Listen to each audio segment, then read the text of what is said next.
Computer. Lights.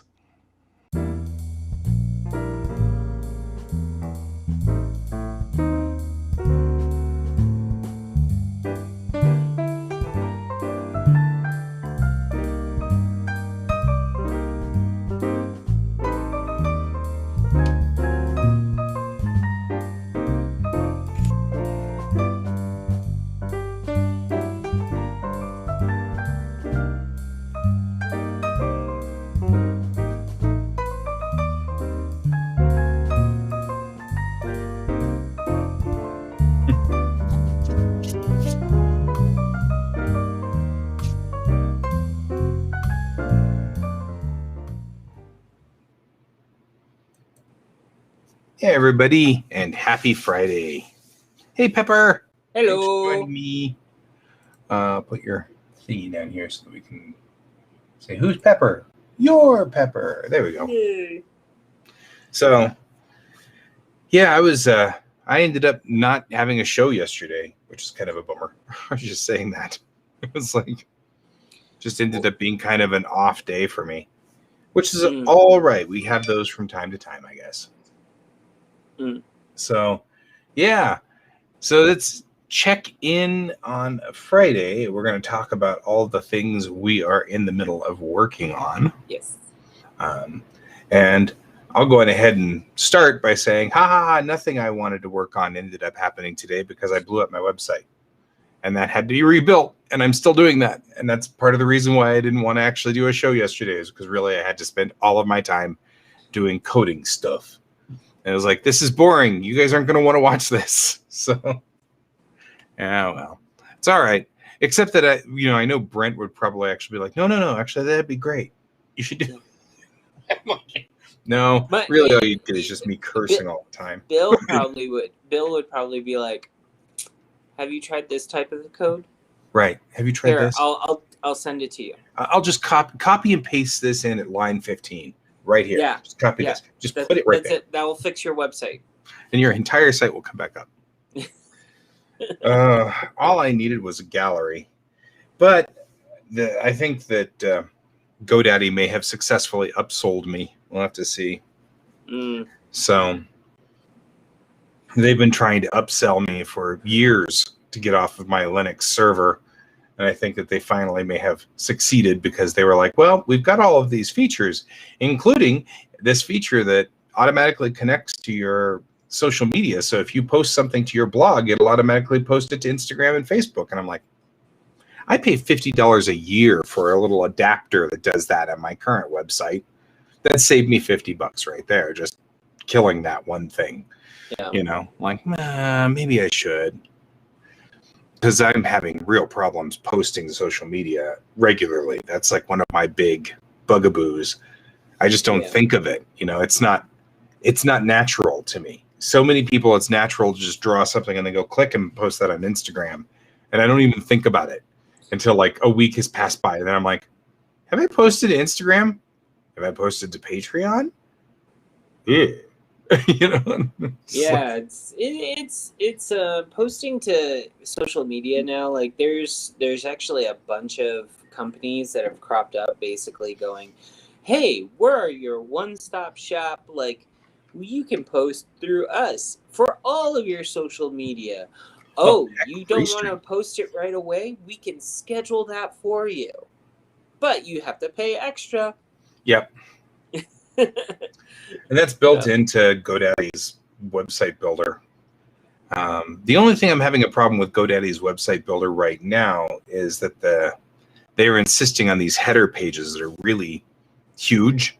And it just says one thing and it has a like contact us button and it's like 3/4 of the page. And I'm like, can we make that a little header at the top that doesn't take up all of the page so that when you come to my page, you don't have to scroll down to see anything? Because the whole point is that I need to get more work for my photography side, head out to more shoots.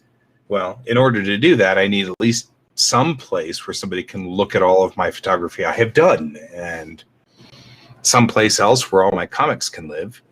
And so that's all I need to do is run my comics and open for commissions and But it'd be nice if it was a one-stop shop. So whenever I posted a post, it immediately went out to Instagram and Facebook.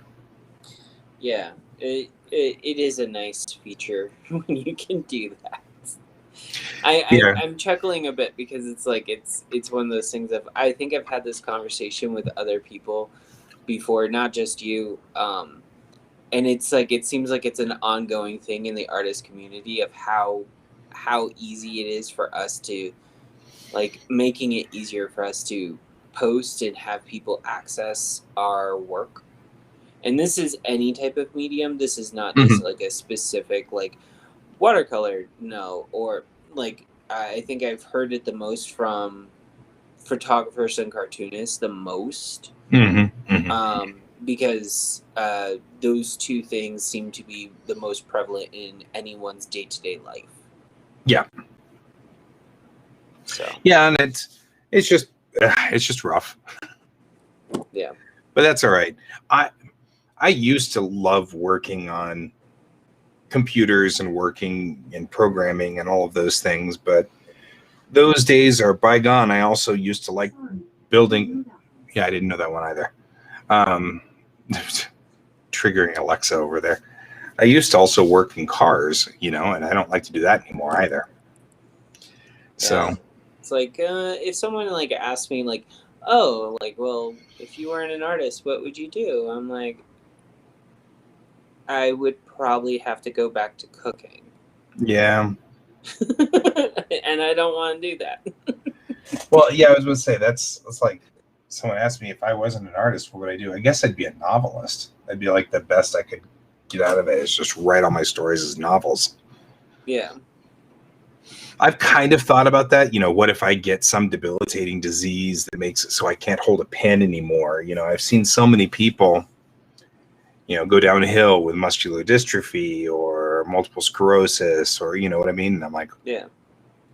And what happens? And I guess the only thing I can think of is as long as my brain still works, I'd still tell stories. So that'd be that. So that's where I'd be, I guess. I mean, Terry Pratchett, like, I think he when he stopped being able to write himself, I think he was dictating his stories. And then when he stopped being able to do that, like, I don't know how they were written. Right. Like, I think his last book before he passed was I think one of his children actually helped him. Yeah. So like they must have had the outline. The good news is I've been using just the dictation software that comes with Word. It's actually pretty good. I've been trying to kind of practice getting used to it because, of course, I spend too much time going blah blah blah. Check. Blah blah blah blah blah blah. Oh, damn! I misspelled that. Well, with me with the dictation software, it's like I'll use it, but the thing is like I can't be in the same room as anyone else who may be talking while I'm using it. So it's like I could sit there and talk, and then all of a sudden, like Bill comes in, like all of a sudden, like his words and my words are like intertwined, and it's like, right? Oh no. But what's good about dictation software is when you're dyslexic, you don't have to worry about spelling because it does it for you. The worst thing is though for me is having to correct the word usage. Yeah. Because I don't have Microsoft Word. Obviously, I'm on Apple and I have to pay extra for that. Right. But they have their own, which has a voice dictation feature as well. And heck, Siri does a pretty good job. Siri does do a pretty good job. However, the dictation software for their stuff basically sometimes confuses there, and there. Yeah. And where, and where. And so it's like it doesn't pick up the context of which one to use sometimes. So you have to go back in and like, no, I'm talking about a human being. So it's THEIR. Right. But I've noticed that, like, my wife does that all the time. She just, I'll hear the ba-dunk, and then she'll go, "I'll be back at the office in like 4 hours, so you guys can da da da da da da da da." You know, and I'm like, "You just don't even ever type anymore, do you?" And she's like, "Nope." Yeah. So it's become kind of like this thing where my kid and I will both, like, as soon as you hear that ba-dunk, we'll both stop talking and wait. Yeah. Because we know that she's trying to dictate to her phone. Well, I've been wanting to when I was in high school, like my senior year of high school is when they started doing like the Dragon Speak and stuff like that. Like, and I even like was like, "Hey, can I get this? Like, I don't want to type, and if I can just dictate what I wrote down by hand, Right. I can get all my That changed my fixing done." stepmom. My stepmom's world changed immensely because of the ability to be able to talk to her phone. Yeah. I mean, she's got cerebral palsy, and so fine motor skills are not her forte. And so, in fact, she has broken a number of phones by pressing too hard, trying to do the things, you know. Mm-hmm. And so I showed her how to use Siri, and it has revolutionized her world. I get texts from her all the time now. Yeah. You know, she just texts me left and right. You know, your dad's doing fine. You know, this is what's going on today. Are you going to be working with the kids tomorrow? You know, that's this kind of stuff. Yeah. I just get texts from her all the time. And it completely revolutionized her life. Yeah. And that's really cool. I'm very grateful for that. I just have a problem with I have to not look at the screen. Yeah. Because if I look at the screen, I will talk. And as I'm reading the words, I'll stop. And then when I do, it puts a period in, you know. It's like, so, Well, you know, and then yeah, Pepper I mean, said, period. Yeah. I mean, at least you get one because, like, with Siri, you actually have to say what type of punctuation that you're going to be using. And what makes it really hard is when I switch over, because I have French and English on my Siri. When I switch over to the French side, I like literally have to do like the everything that goes before and after, Mm-hmm. and it's like because they're different. They have different things Punctuation. for punctuation in French, and it's really difficult at times to just like basically like if I'm just trying to say something simple and it's like I'll just say it in English, Right. you know, like but yeah, it normally like I don't use it very often, but like when I do, it's like okay. Yeah, I'm gonna try to get using it more. I think there's a lot of time that I lose driving. Which, if I could, you know, just me in the car, if I could figure out a way to easily get my phone to turn on dictation, then I could just sit there and dictate stories while driving. I think, and then, because I mean, obviously you can't while driving. Yeah. But my biggest problem is right now, you know, I can't get one button to fire off a dictation thing. So, you know, I have to still do while trying to drive, and that's not working because I'm going to drive off the road. I'm trying to push buttons and flip back and forth and set things. I have noticed that there's a lot of things that, you know, they're like, well, we've made it easier for you while driving on your phone, but then you still have to like swipe here and push this and swipe that and push that. And I'm like, why did you do that? Because you're not making it easy. Like bringing up map coordinates. Oh yeah, and I mean our car is newer, so it has a navi. And basically we have to plug the phone in order for the map features to give directions.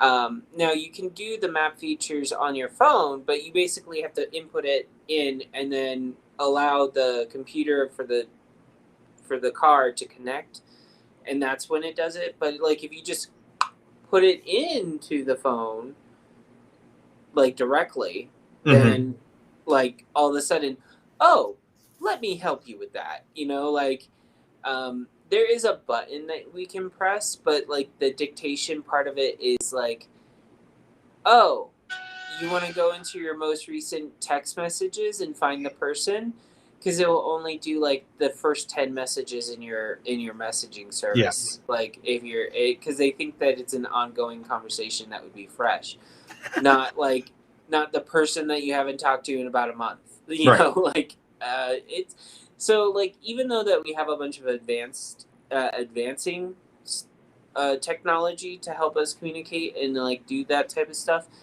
I feel like we have like a bunch of stuff that basically is not fixed, or it can't be worked properly for what we need it to do. It's Ferengi technology. I've noticed that. So what I've done is I put a little mount thing inside my dashboard, so I can just put the phone right there, and all it does is cover up the how many miles left you have of gas little display, so it doesn't cover up the speedometer or the tachometer, and it doesn't cover up my gas gauge, but it sits in the center there where the little, so what I'll do is I'll set my map and then put it there, and then I can drive along and look at the map and drive along and look at the map. But then I've discovered that if anybody calls me, it wipes the map and then puts their name and picture right up in the front there, and I'm like, yeah, thanks. Because, of course, then I'm like, well, now I'm talking to you, and I don't know where the heck I am. So I always have to hang up on people when I get off the freeway or whatever, because I'll remember that I've got to get off at exit 247 or whatever like that. But as I'm driving along, I'll be like, okay, but after 247, I'm lost. So coming up on my exit now, I'll have to talk to you later, Pepper. Bye. Yeah, no, it's one of those, like, I've had to do that as well. Like, I'm trying to find a place, like, that I've never been to before. Like, I'm one of those weird people, if I go there, like, 2 or 3 times, like, I finally figure out how to get there. However, I have to get lost before I can get to that point. Right. That's on how I usually find faster routes to places. Like, I don't know how that is possible, but like it is. Sure. When I took that genetic test, it actually says that I have like things that like literally state that I get lost easily. Right. So it's like, okay. Yeah, sure. And really, we're always talking about me going to houses to take pictures of the houses. So it's always someplace I've never been. Yeah. And I'll never be there again, because once they sell the house, the odds of me actually having to come back and shoot the house again in a couple of years are really slim. So yeah, and you're 38 is, I mean, it's beautiful. Yeah, exactly.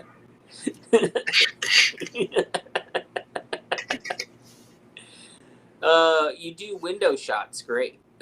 Right? Clink, clink, clink, clink, clink, clink, clink. Yeah, so have you gotten any progress done on your website, or? Yeah. So I mean, it actually was probably better this way, because now I'm doing it sort of more of a flow chart instead of just everything off of the homepage. So like, Are you here for photography or are you here for art? Click one or the other, and you click one that says, do you want to see my portfolio, or do you want to commission me to go do a shoot for you? And then you click one or the other of those. You know what I mean? It's like a choose your own adventure sort of thing. And it's come up a lot better. It's going to be annoying when I get to the page where I have to upload all of the pictures again. But once they're all up, it should be pretty easy to just deal with. But the pages look nicer, so that's cool. Well, that's what you want. You want something that looks appealing to people. Yeah. And it, all of it's automatic now in HTML5. Somebody's programmed it in pretty nicely. So, you mouse over a picture and the picture expands just a little bit, and you get all that kind of effect that makes it just a nice added little bonus to it, So And that's you're good. not using Flash because Flash is dead. Yeah, Flash is dead. So I'm kind of happy that Flash finally died. yeah, Flash was kind of brutal. I did get more time to paint on Silver Pentacle during the week. It's just that it's been at odd hours and it hasn't been during the show. Oh, okay. So I think I'm getting to the end of it. I feel like I'm really close to the end of where I want to be on this. So I'll actually. Hi, Richard. I'm happy that you're out of the hospital. Oh, hey, good. How's your hand? So Richard's been on before during the week. Yeah. So I'm hoping that he's doing okay, because he was boy, his story is the stuff of nightmares for me. Well, you mentioned hand, and he's mentioning hospital. It's a nightmare already. Yeah, it's a nightmare for all of us, huh? Assuming that in my interview that I did yesterday, I talked about on how artists, their greatest tool is their hands. Like, they have to take care of them. So I will real quickly share where we are on this. So okay, Silver cool. Pentacle. We're getting good here. I think I'm ready to start putting in sort of the chaos around the outside that I like to put in on my pictures. And then maybe universalize it a little bit and darken it, or adjust it so that it all looks like it's all one unit. So we're getting old. This is getting a little bit hard to see for me now. Yeah. Here. Okay. Cool. Get closer there. We can kind of hand down. Yeah. I'm really happy with the way that his face turned out. So, I mean, it's just not one of those things that I'm notoriously good at. So, yeah. It's realistic painting and stuff like that. I'm just very pleased with the way his face turned out. So. Yeah, it doesn't look like the stuff you normally do. So that's probably the other reason why you're like talking the way that you're talking about it, because you're like, I really like it, but I'm not sure why. Right. It's not I've still got to kind of go down here and put in more detail down here, but I can do that relatively soon. Okay. And relatively quickly. I'm not going to put in a lot of detail down there. I intentionally want it to be very concentrated in the face and then just very loose everywhere else. So I'm going to kind of, just looking at some of the other works that Airship 27 uses for their covers, I think I can get away with that and still be relatively okay,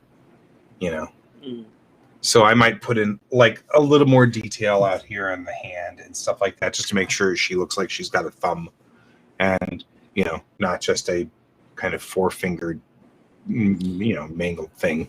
Well, she does have a thumb. The problem is the visuals is there's a fire flame like right in front of the thumb. Well, I'm talking about the other hand, the one behind his head. Oh, yeah. Yeah, her left hand is fine. I'm pretty happy with where her left hand is. But like the right hand, there's a thumb right here. Well, you can't see it. There's a... yeah, defining that would probably be helpful. There's a thumb right here. And we've got to kind of define that a little bit more. Because her hand is doing sort of a thing where her thumb is in front like this. So it's hard to... The one thing that I can say is like when that happens with me, like sometimes I just make the line and then try to draw it as thin as possible so that it's visible. Right. But not make it so thick that like it makes it look like club thumb. Mm-hmm. Yeah. And if anyone knows what club thumb is, like for real, that is a thumb. Yeah, it's a thumb. So that's that. I mean, I did manage to get quite a ways on this, a lot further than I was expecting this week, because of course I was working on website the entire time. Mm-hmm. But that's at least a plus. So we're moving along there, and Still trying to get my wife to read my scripts and stuff like that, but she's really super busy. And so it's been really difficult to get her to double check stuff. The last stuff that I've written for Bellatrix, I felt like was really good stuff. And I'm like, now, is that because I'm delusional or did I really write good stuff? I can't tell. And so I kind of wanted her to check it because she used to read all of my Tamerlane scripts. So at least she could say, this is as good as your Tamerlane work, or this isn't as good as your Tamerlane work. That's pretty much all I really want from her on this. Because she's like, I'm not going to give you like a blow by blow. And I'm like, no, that's fine. You don't have to do that. I just want kind of an overview. Am I writing at the level? Because my writings, I haven't written in a while. So my writing has kind of fallen down into the, hi, I'm Joe sort of level of writing. And I'm like, yeah. So anyway, but script 1 is in process. So that's good. I'm working on a short, and I actually am kind of trying to figure out a way if I can. I laid it out, all the pages for that short, and couldn't get any less than 12 pages out of it. So I'm going to try to see if I can't shorten it down, see if there's important things that it's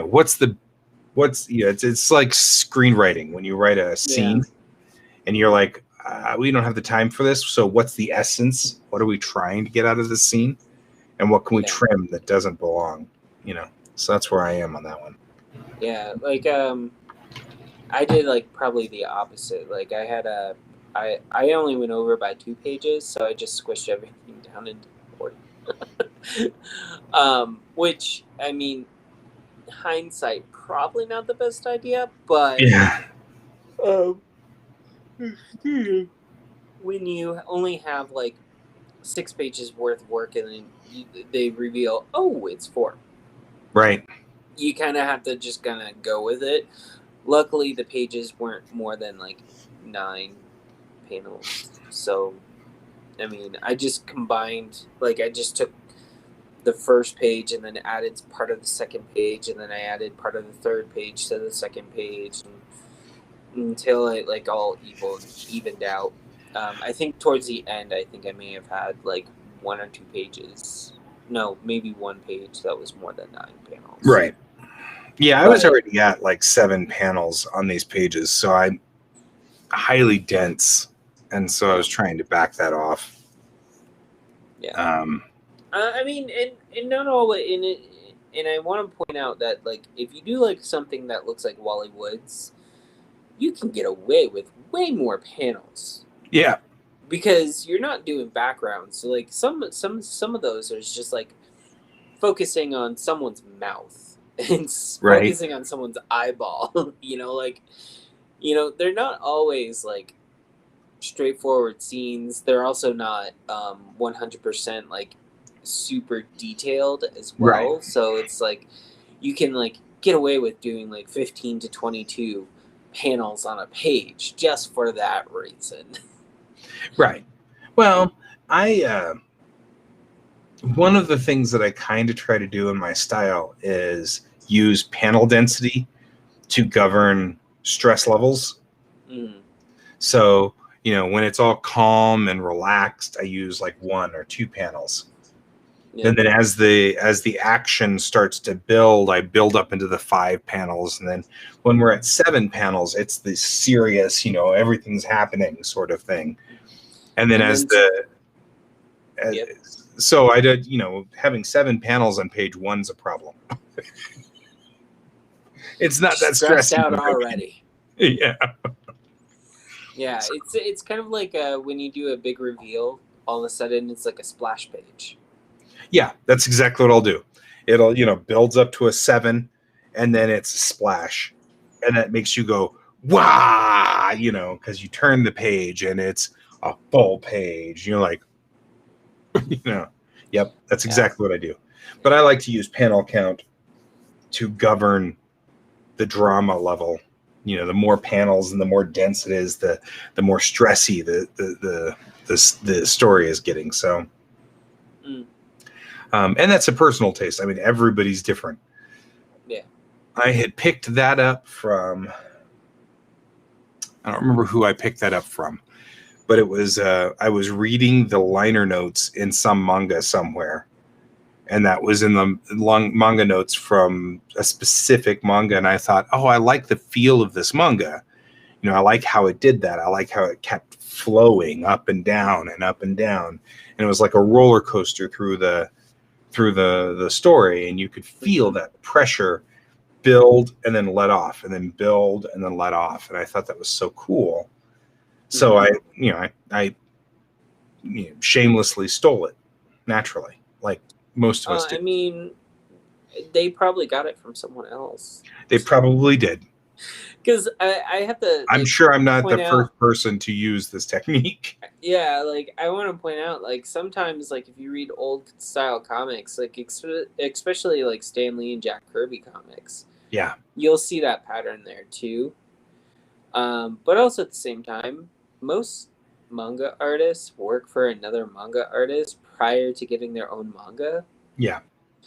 So like a lot of the times, like I view it as like this is part of like an apprenticeship. They're learning how to build a story from someone else first and working on their own manga when they have the opportunity. Yeah. So it's I've seen some of the more modern manga studio-esque type deal for manga artists, and like I didn't realize on how much like help they get with their comics. Like they have someone specifically just for backgrounds. Yep. Some of them, and it's like I kind of wish that we did that in America more often. Like, could we have background artists in comic books here? I don't know.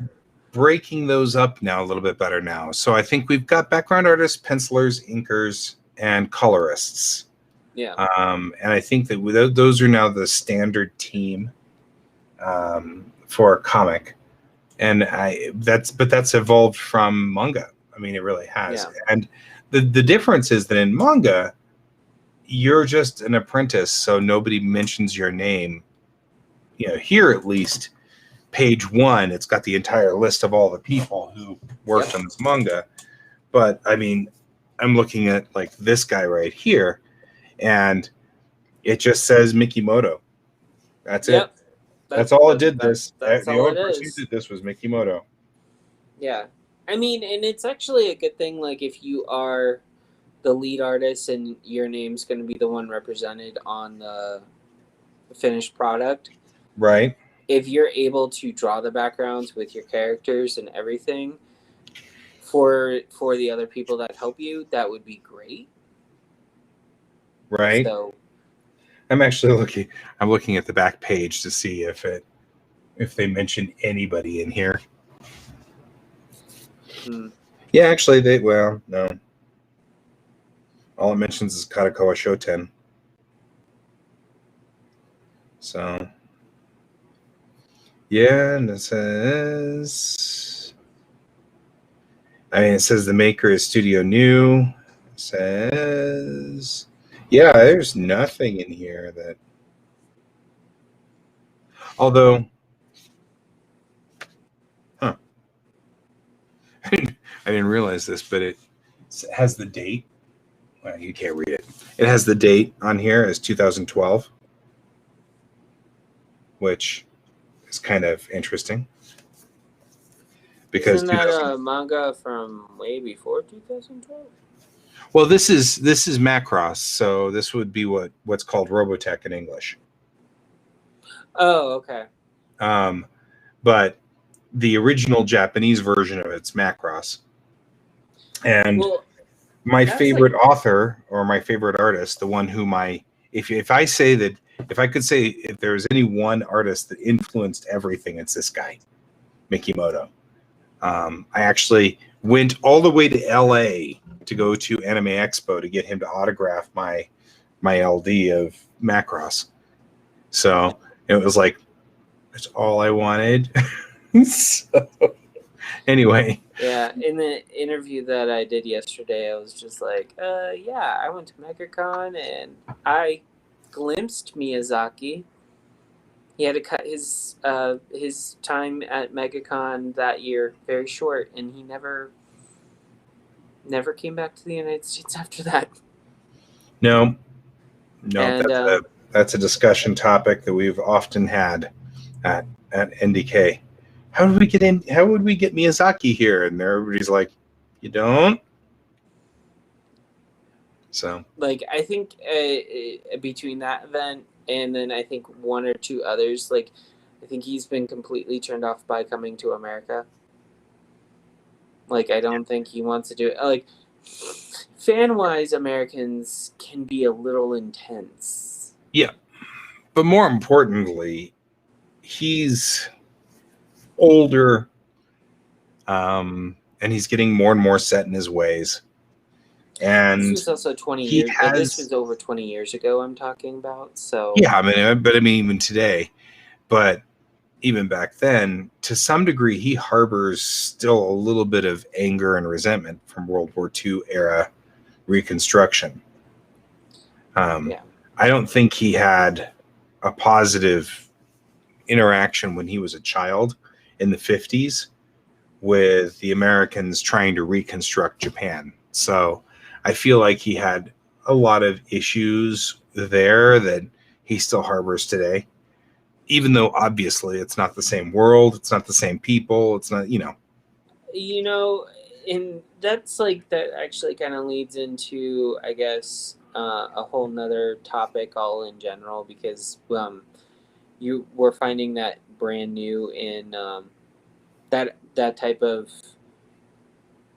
discernment that you're talking about, mm-hmm. In Middle Eastern countries right now. Mm-hmm. And honestly, I don't think it's, me personally, I don't think America should be the main country that's always been called out for policing the world. If you're wanting world police and the United Nations wants to use a police task force or some type of task force, it should be made up of multiple countries, not just America. Yeah. And there's actually kind of a logical reason why that occurs. I know. Mostly it is that we have the military for it. Yeah. Our military is literally like 14 or 15 times the size of the next largest military. Yeah. So we can afford to take 20,000 soldiers and stick them somewhere. If the UK did that, that'd be 80% of their entire soldier force. For us, 20,000, 100,000 soldiers is literally just like 5%. I know. I mean, it's one of those things of America's mainly seen for their military now, and their history of their military is pretty sordid and bad at times. So, and I know, everyone's like, oh, blah, blah, blah, blah, Well, yeah, I mean, I lived elsewhere. I mean, I think like what it is like, when 9/11 happened, we freaked out some of the Japanese students because they didn't realize that some of them didn't know about the internment camps that happened. Right. And like a lot of people were actually wondering if they were going to just start rounding up Middle Eastern descent people. Like, we were really worried about that. Oh, yeah. That's like, because it's happened before. Yeah, it's not like this doesn't happen. It does happen. Yeah. And one of the things that I have learned watching what has happened over the last, say, 10 years or so is that we can convince 50% of our population to do the wrong thing. Mm-hmm. And I mean, it doesn't matter whether you're on the right or the left. I'm noticing that the left sees the right doing the wrong thing and the right sees the left doing the wrong thing. And generally speaking, they're not talking about exactly what's going on. Like, they'll get a distortion of the situation or a twist of the situation, which makes it justifiable. Mm-hmm. So one of the things that I have discovered and really is fascinated by in a horrible sort of way, is how easy it is to convince half the population to not do the right thing. Yeah. And it's astonishing. It's astonishing. And both people on the left and the right now are doing the other side's sheep. The other side's just following the status quo. They're all saying the same words. It's the same phrases that they're using against each other, which logic would say that they can't both be correct about something that is binary, a yes and a no, and so you can't, something has to be going wrong here. It's, is it day outside? One side says yes, the other side says no, and there isn't a middle ground here. It's not like there's something in between. It's either day or it's not day outside. Yeah. It's kind of like when someone sits there and like lays out a whole bunch of facts, and then I basically provide, and they're asking me for a solution. Let me clarify. They asked me for a solution for this before I say anything else.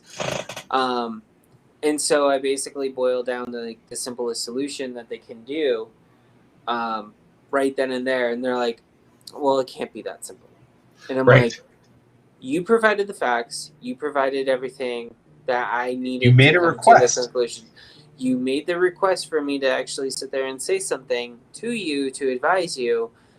Guess what? This is the simplest solution because it is literally just black and white based off of what you told me. What haven't you told me? What's the part that you didn't mention? Yeah, what's making it gray? Right. Let's go there. And then it usually leads down to this rabbit hole, and then I go right back to my original solution because that's basically what it was, and they were overthinking it. Most of the time, I notice that a lot of the topics that are being brought up, the answer isn't what they're looking for. No. You know what I mean? It's like, it's more complex. It's more, both sides have to accept a certain reality or something, and neither side wants to accept that reality, so they blame something else, and it gets brought into this fight.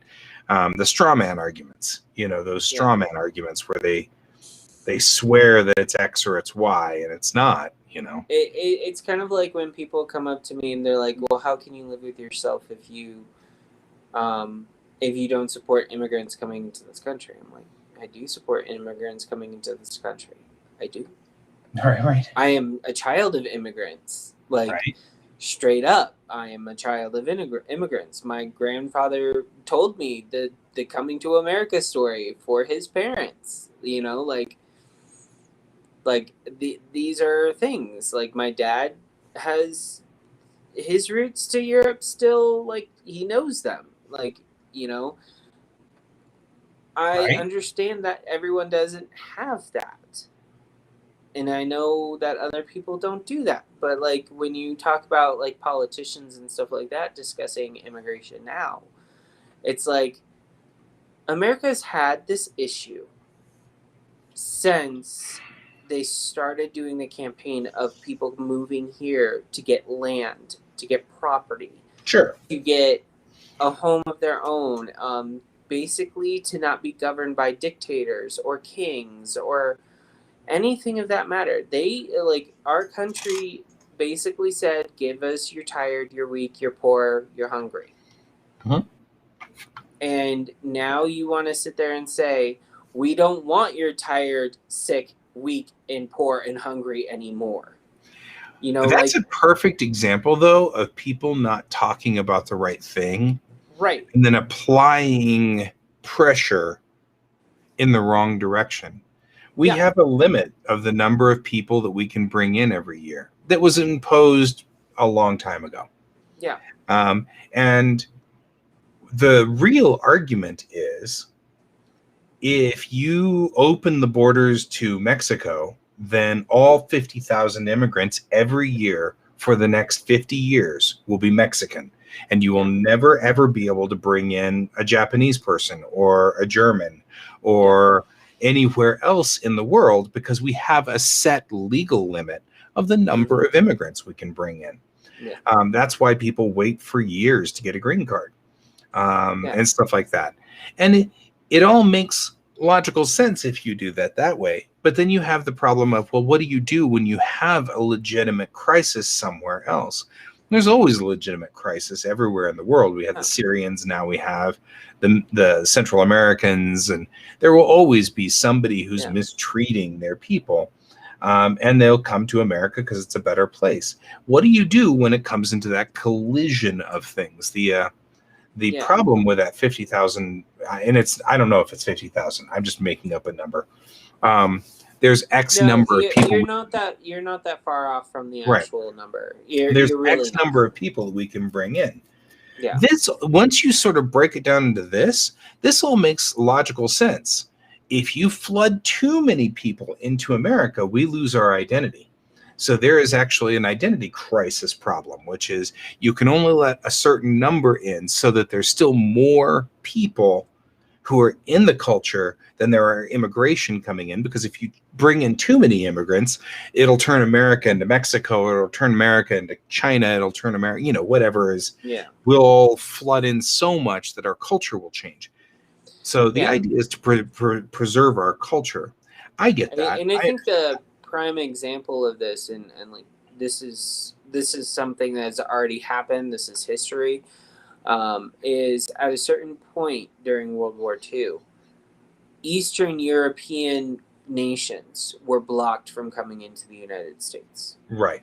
That is why you now have, like in Canada, you have Polish and Ukrainian villages that popped up there. But if you also go down to Mexico, you find them there as well. Mm-hmm. Sure. And everyone's like, huh?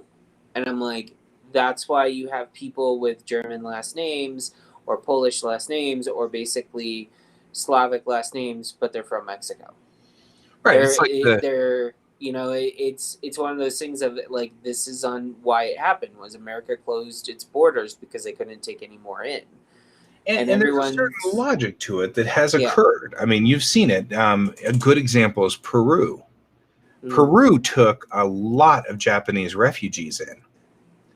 And so now Peru has lost a lot of its Peruvian culture and gained a lot of Japanese culture. And enough that like their president is Japanese. And it's interesting because they've got this hybrid Peruvian Japanese culture that's there now. But there's enough Japanese there that that's changed its entire country. And there's a lot of internal social problems with that. Mm-hmm. So I can understand that logic. And to that end, I get where the political right is coming from.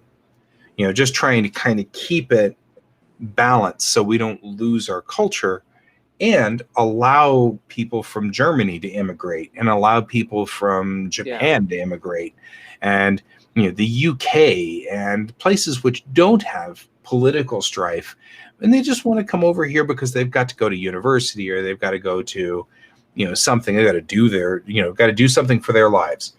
And if we flood the entire system with Mexicans, then we don't have the ability to bring in those other people. I get that. That's a logic. But nobody wants to talk about that logic. So when it gets out into the social media, it is the political right doesn't like anybody who isn't white, which is completely inaccurate.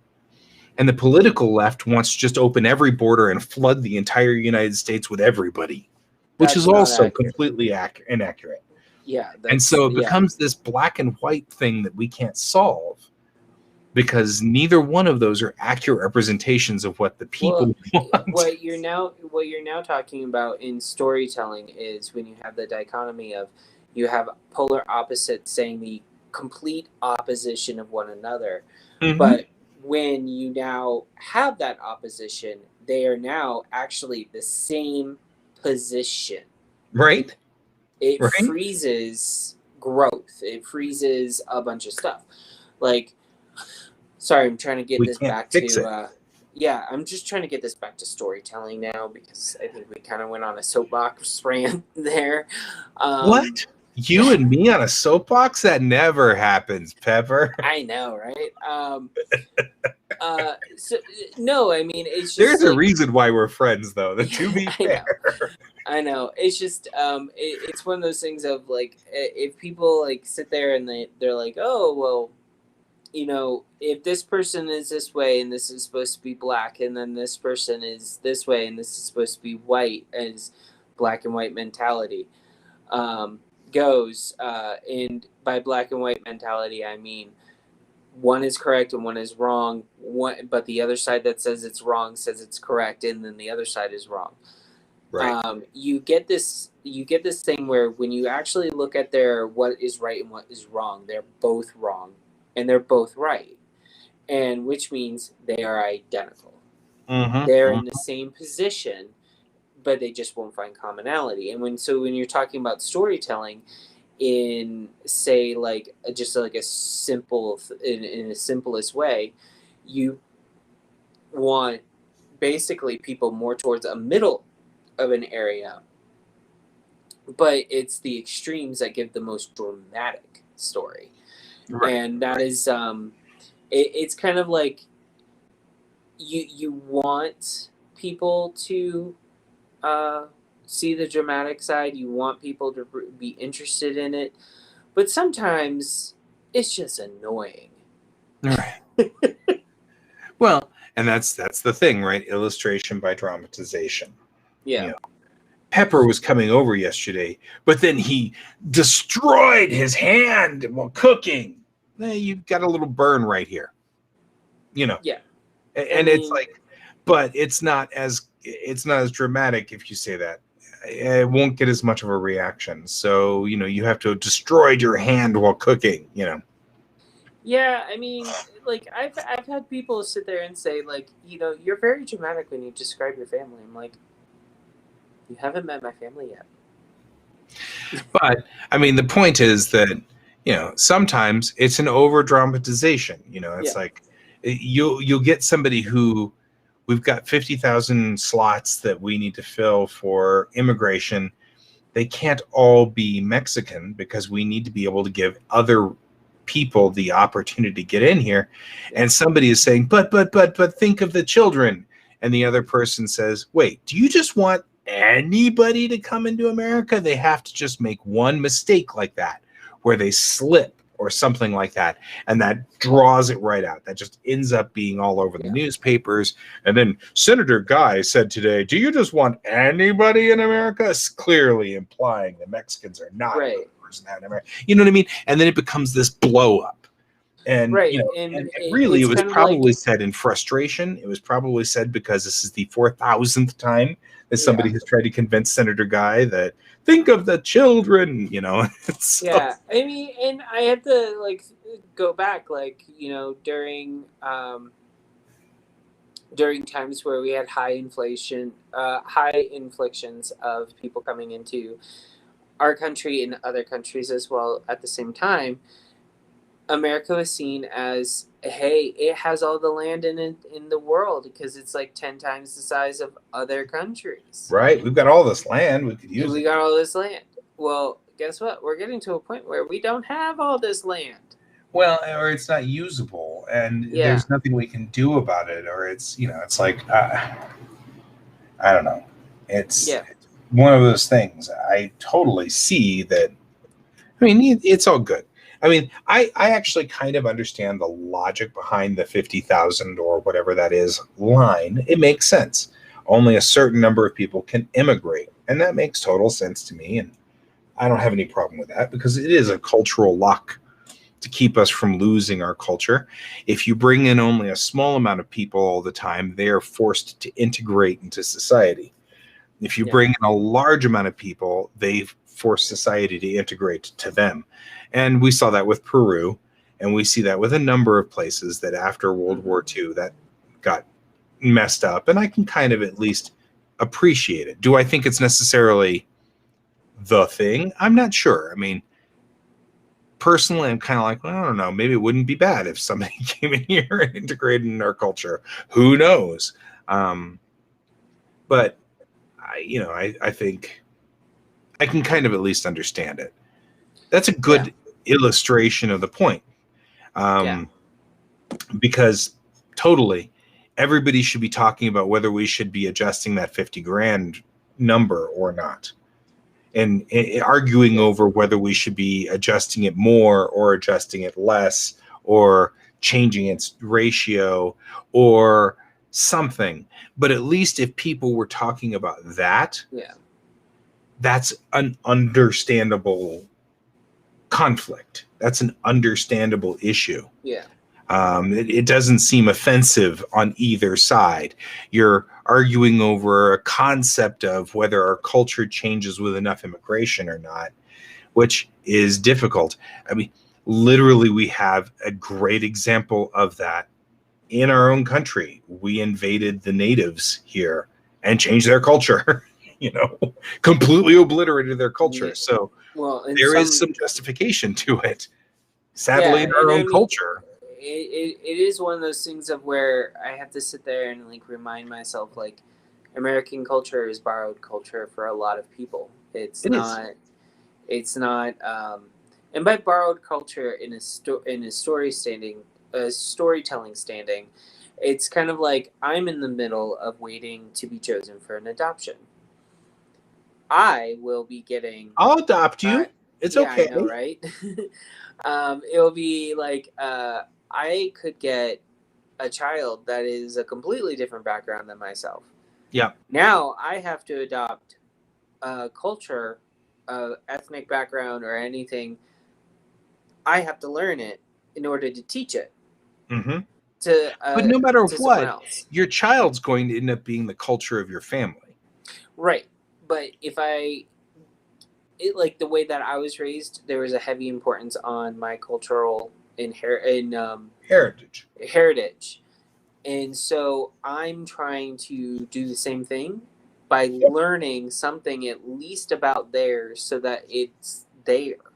It's part of our family now. And it will continue with that child.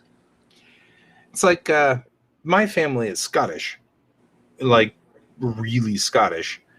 And I was thinking about that too. Like, you adopt a kid and now they've got kind of two heritages that they can choose from. They can choose from the family's heritage, which they get by virtue of being adopted into the family. Yeah. But it's like, if you have a child that ethnically does not look Scottish, wearing a kilt at the Scottish games might be an interesting experiment on that. If I adopted a child that was black or was Hispanic or Asian, clearly visually different, but then, where's our family tartan? Because we have a family tartan, then you start thinking about that and going, that's an interesting experiment in social operation, Right. Because there will be people who will see that as appropriation and be angry. And it won't be, because they are part of it. Yeah, they're adopted by a family, so this is their family heritage. And Bill is Scottish as well as Italian and a couple of other nationalities. And he has a family tartan as well. He actually has a kilt. Yep. That is very much similar to the family tartan that he is part of. I am not Scottish. Right. I am Irish, but my family does not have a tartan. Right. My Irish family does not have a tartan, as far poor. as I know. They were on the poor side, which actually you may find that your family still does have a tartan out there, because Irish tend to still have tartans even with the poor families. Well, the only Irish last name that I am aware of is people of the Moors, and they typically didn't have those in that area of Ireland. Because there's Moors, Moores, that's a Scottish family. Part of my family is Moor as well. And I know that there's a tartan coming in from that side. No, I'm like, the last name is Devaney, and translated means people of like muddy earth or swamp. What's that last name? Devaney. Devaney? Mm-hmm. Devon? I have EY? heard. I've seen it spelled Devaney. I believe our spelling was Deveney.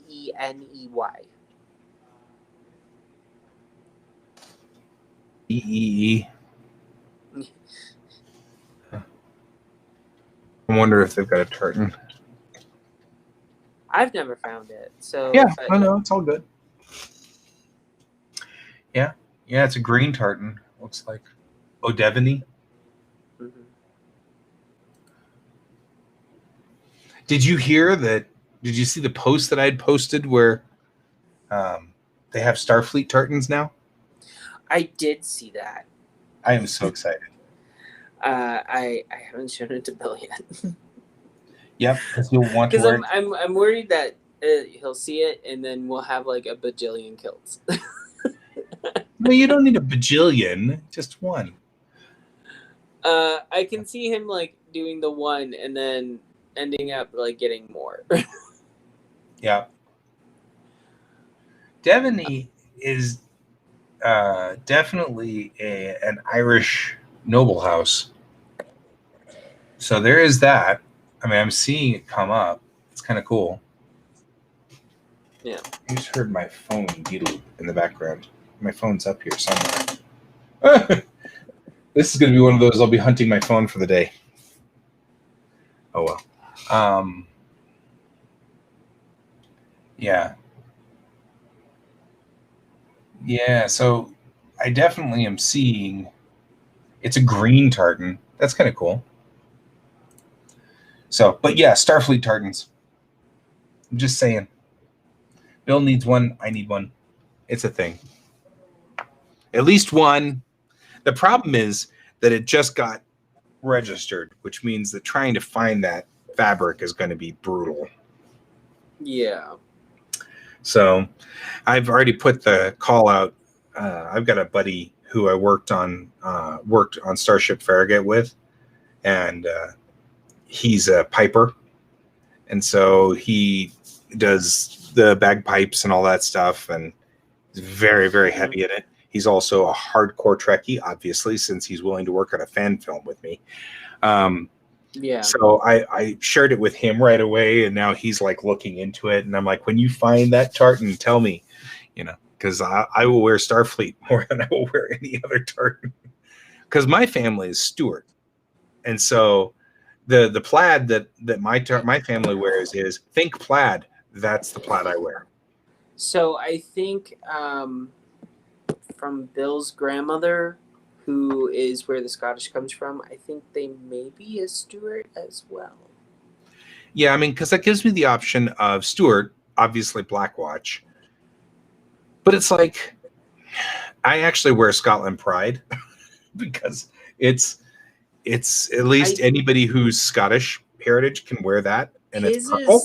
His is well, I don't know if it's the same Stewart then, or I don't think it's the same one now because they are hunters, I think. So they have green, blue, white, and no red. Yeah, the Stewart Hunter plaid is like a gray, a battle gray. Yeah. So there's like, since Stewart is the biggest family to come from Scotland. Yeah. We can wear like 60 different plaids. There's like a zillion of them. Bill's grandmother was like, no, there's a very specific one that you come from. Here it is. Like, this is the one that you come from. So it's like but yeah, when Bill looked it up, there's a lot of them for Stewart. Like, yeah. There's ones for like if your family did like bow and arrow type hunting specific, there's like one just for that one. Yeah. Like, it's a very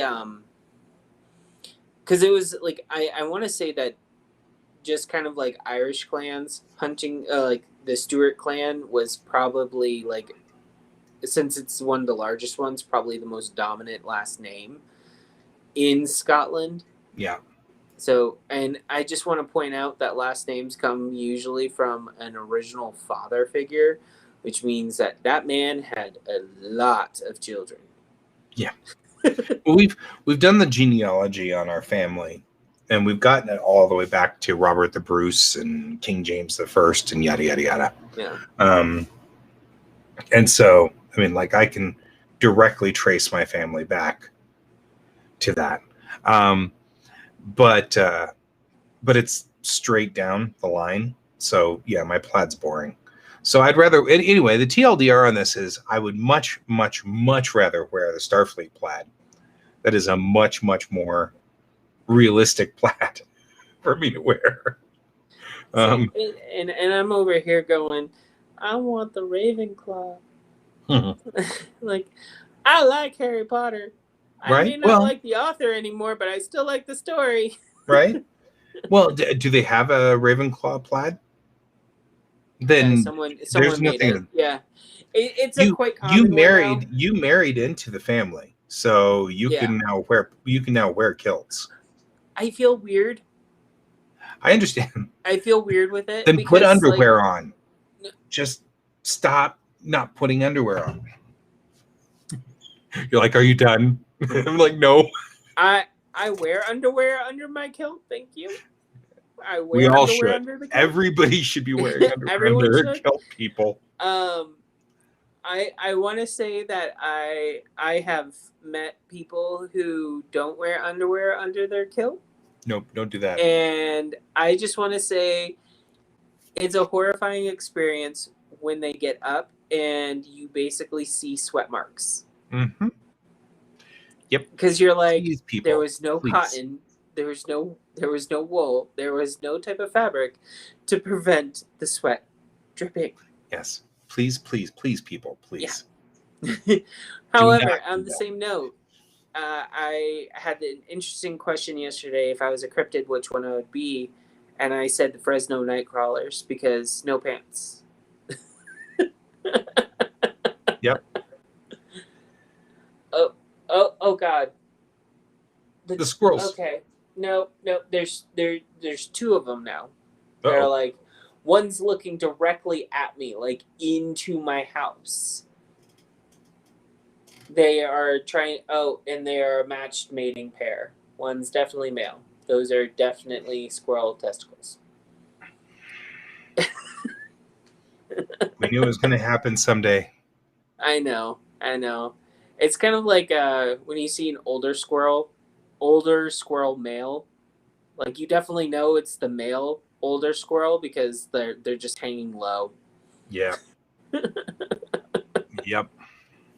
So. Anyways, I digress. mean, we've kind of gone off topic. We did. I am excited about getting a Starfleet plaid at some point. Yeah. That doesn't bother me. I think it's going to probably annoy my family, but. You know what, though? I look at it this way. Like, if I'm going to do, if I got Bill the tartan to make, or just bought a pre-made kilt for the Starfleet. Yeah. With this made from the Starfleet fabric in tartan. I just want to point out that it would be kind of cool. Like, I'm not gonna lie, it would be kind of cool. Yeah. The only weird thing that will probably happen, and I haven't seen this done in, and I thought someone said that it was, I'm not sure, but like, I honestly have rewatched episodes and I've never seen it. The Klingon in a kilt. Like, that would be interesting to see Klingon in a kilt. Someone do a cosplay of that. Yeah, that would be unique. Because, although, to be fair, I've thought about the idea of cosplaying in just a standard Starfleet uniform and kilt. Because that's canonical. I mean, Scotty did it a lot. Yeah, so I know Scotty did it, and I know O'Brien, they hinted that he had the formal kilt. Yeah. as well. But he never wore it. But Right. they did. He did make a couple of complaints about at least I don't have to wear a kilt and stuff like that. But he would have been wearing an Irish kilt, which is a different critter than the Scottish kilt. Not by a whole lot, but and you're allowed to wear the it rest in of the winter world. underneath it. Not a whole lot, but Well, and I mean, but we can go into stories about the kilts and the fact that in America, if you wear one, there are people who don't think that they're kilts; they think they're skirts. Yep. So I wear a number of skirts, depending on. Yeah, because I've got also hakama, which are the Japanese fighting pants, look like a long skirt, and so I routinely wear things. Those are the puffy ones, right? Yep, the ones that stick out. Yeah, stick out. Yeah. Sometimes they'll tie them to your legs, so that they just look like parachute pants at that point in time. But most of the time, we leave them wide open, and when they're open at the bottom, it's for movement and mobility. But it also looks like we're wearing a long skirt, and since it's unisex, that's even more sort of a problem because the culture has seen a whole lot more women because of the nature of anime. They've seen a whole lot more women in hakama than they have been seeing men, even though it's unisex. And so when I wear it, everybody's like, "You wearing a dress?" I'm like, "No." They're pants. This is fighting uniform for Kyudoka, for archers. This is what we wear. There is, what was it? If anyone watches like Gilmore Girls, there is the episode of Lane getting married, and Lane is one of the characters' best friends, the daughter's best friend in the show, and she's Korean. So they pull out a traditional Korean wedding dress. It has Those are pants. so cool. It has pants. Yeah. And she makes a point of saying it has pants.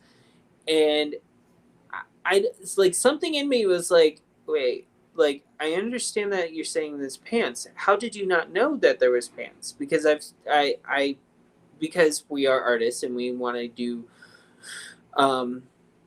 we want to include certain details about people's, backgrounds sometimes, and you're trying to create characters, you do look up traditional clothing at times. And what I found interesting is there's a lot of unisex style in Asian, Pacific Islander and Asian culture versus everywhere else. Because and I understand to a certain degree why that is, because it's like a lot of the times, like if you're gonna make if you're gonna make something for one child, you're gonna make the same thing for another, because that's probably the nature of children. Why would you do a wedding garment that has pants? Well, technically, you don't want the daughter to make it easy for him to undress her before the wedding happens. Right. So it's one of those things. However, like it was a little weird on how they did the character, because she was raised in America, but she kind of rejected certain parts of her culture. In which case, I grew up with a lot of people that did that naturally. So sure. it was interesting to see that they did it on screen, like even though it's TV screen, but they still did that. But like they also did send her to Korea, and she had a really good time, and she found out that she had a Korean name, not just an American name, and like all this other stuff. So it's like, oh well, okay. I think if anything else, one of the best things that's happened in the last, say, 30 years or so is that we have started to relax a little on some of those import names. Japan has always been very strict about this and not allowed their names to change over when they got here. But China and Korea both would get these beautiful Chinese or Korean names, and they'd come over here and they'd get them replaced with Nancy or Sally or, Jim. And you end up with Jim Chang, and you're like, I know for a fact that you're Chinese. And they're like, well, yeah, my real name is Ziyu, and nobody could say it, so I just went with Jim. And I'm like, aw, just make us learn to say Ziyu. It's like, I actually had a professor, in my master's courses. She and her husband immigrated from China. They have more than one child. They have more than 2 children. They cannot go back to China. Right? They are past the limit. Yeah. They when she came over, she basically, at the very first class, she basically explained, I chose this name, Christine. You can call me Dr. Christine. You can call me Christine. You can call me Mrs. Christine, because I am a Mrs. I am married. My actual name is this, but I don't want anyone to call me that. Yeah, I mean, and that goes into the same thing as dead naming people. Yeah. I mean, I get that. That's a different story. If you came over here and you want to be called something different, that's totally cool. Yeah. But if you're doing it because it's easier for the people around you, make them work for it. What I mean? It's like we need to be a little bit broader on, as a culture, accepting the rest of the world anyway. You know what I mean? Yeah. And so... But she also said that if you feel more comfortable calling me by that name, just know I probably won't respond as quickly. Right. It's My adopted kiddo is named Oscar, and the way that I've watched people write her name like Oscar, and I'm like, no, it starts with an A, and they're like, what? But also at the same time, I have to remember, if I met someone named Oscar, I know it starts with an A, anglicized. But right, because we've now had, that's what I was saying, we've had an influx now of Japanese culture, of Korean culture, and even Chinese culture has started influx into the modern zeitgeist. Mm-hmm. And so now many people have seen Evangelion. Yeah. Right. And so now everybody's familiar with Oscar Langley from Evangelion. So saying her name is Oscar, just like Oscar from Evangelion, everybody spells it correctly now. And, but, like people who've never seen Evangelion, they spell it OSC. I'm like, well, it's but it's not like, I mean, when we touch bases on this, there's also other things there are certain actors who have beautiful names, and people well, I can't pronounce that, or and I see a lot of memes nowadays going if you have if your given name is something that is hard to pronounce, people should learn on how to pronounce it. If you're tired of having people ask on how to say it, that is something that can get annoying. And I mean, even my own mother, her last name, originally is it's almost every single letter in the alphabet.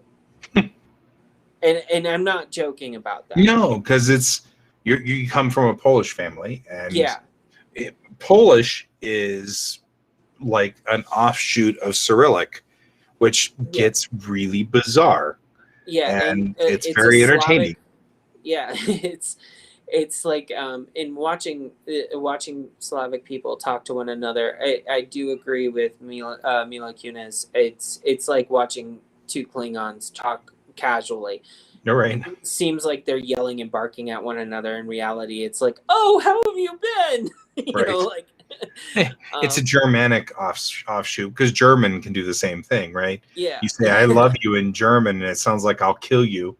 And you could say "I'll kill you" in French, and it sounds like "I love you," and it's just the nature of the dictation of that. Mm-hmm.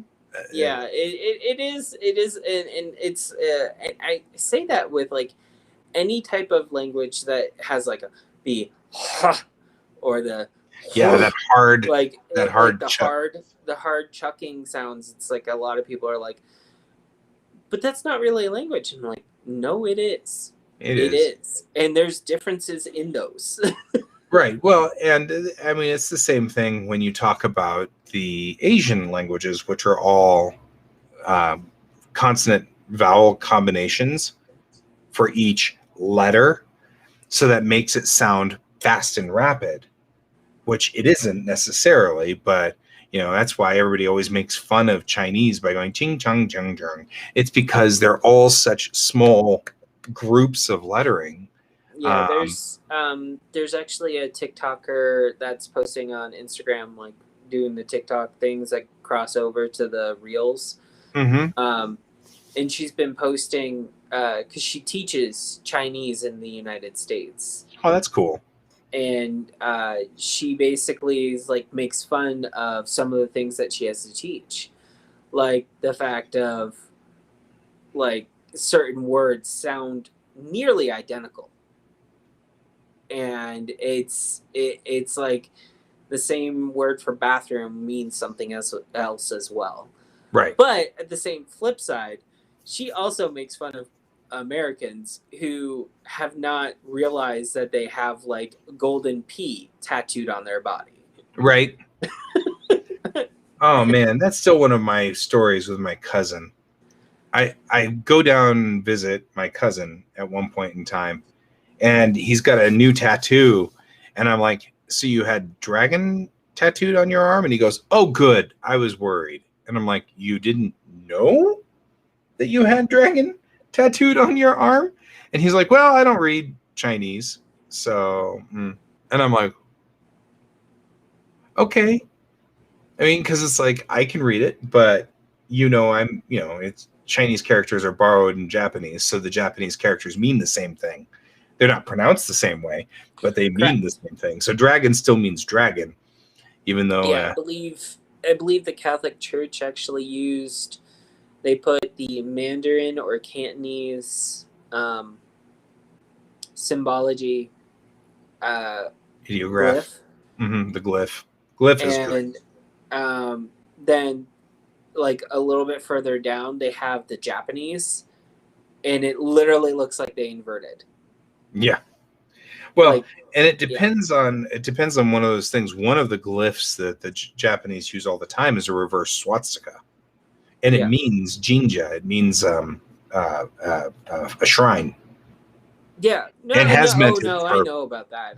So there are a lot of people who go to Japan and flip out over maps because the maps have all these swastikas on them, and they flip out over it because they don't know which way swastikas are. Let me reiterate something.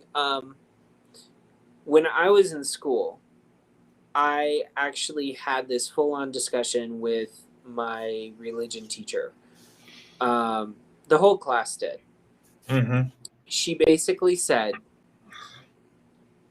the swastika is an Eastern European style cross that was flipped to be a diamond shape for the party that it was used that we associate Nazis with.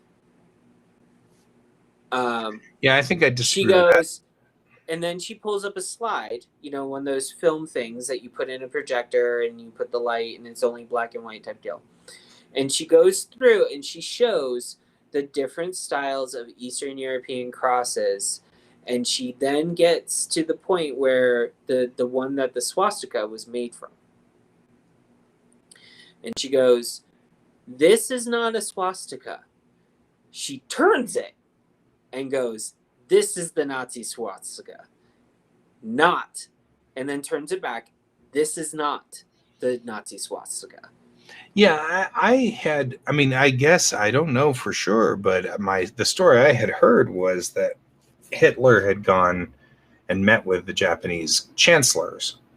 And that's when he picked up the Jinja symbol. And I guess maybe it's a conversion. I mean, maybe it's they both collided somewhere. So you also have to remember Eastern European countries did a lot of trade with Asian countries. Sure. By land. So over the Silk Road. Over the Silk Road. So like if you think about it this way, some of them had to have gone to Japan, but it's also Japanese culture picked it up from somewhere else as well. Well, Japanese culture picked it up from Chinese culture, and the Chinese definitely had connections with Eastern Europeans. Yeah.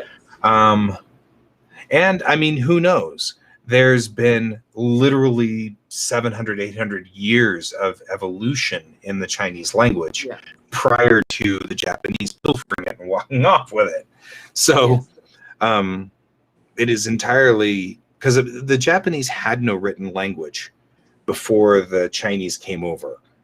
Then they took the written language and it created their alphabets that they've got. Mm-hmm. And then there was they isolated again for 200 years, 300 years, long enough for those alphabets to evolve. And then the Chinese came back over again and reintroduced the glyphs, which is why you have 3 different alphabets in Japanese. And so that's sort of a historical thing. Anything could have happened. This is a messy thing. Yeah. While Chinese was being developed in China, it's entirely plausible they stole one of the crosses as a symbol. The only thing that makes me wonder, though, is I know that Chinese as a written language predates Christianity. And so I'm curious as to whether it went that way or it went this way, Further along into this conversation that I had when I was in this class, my teacher broke down the cross's symbolization and the appropriation of the cross.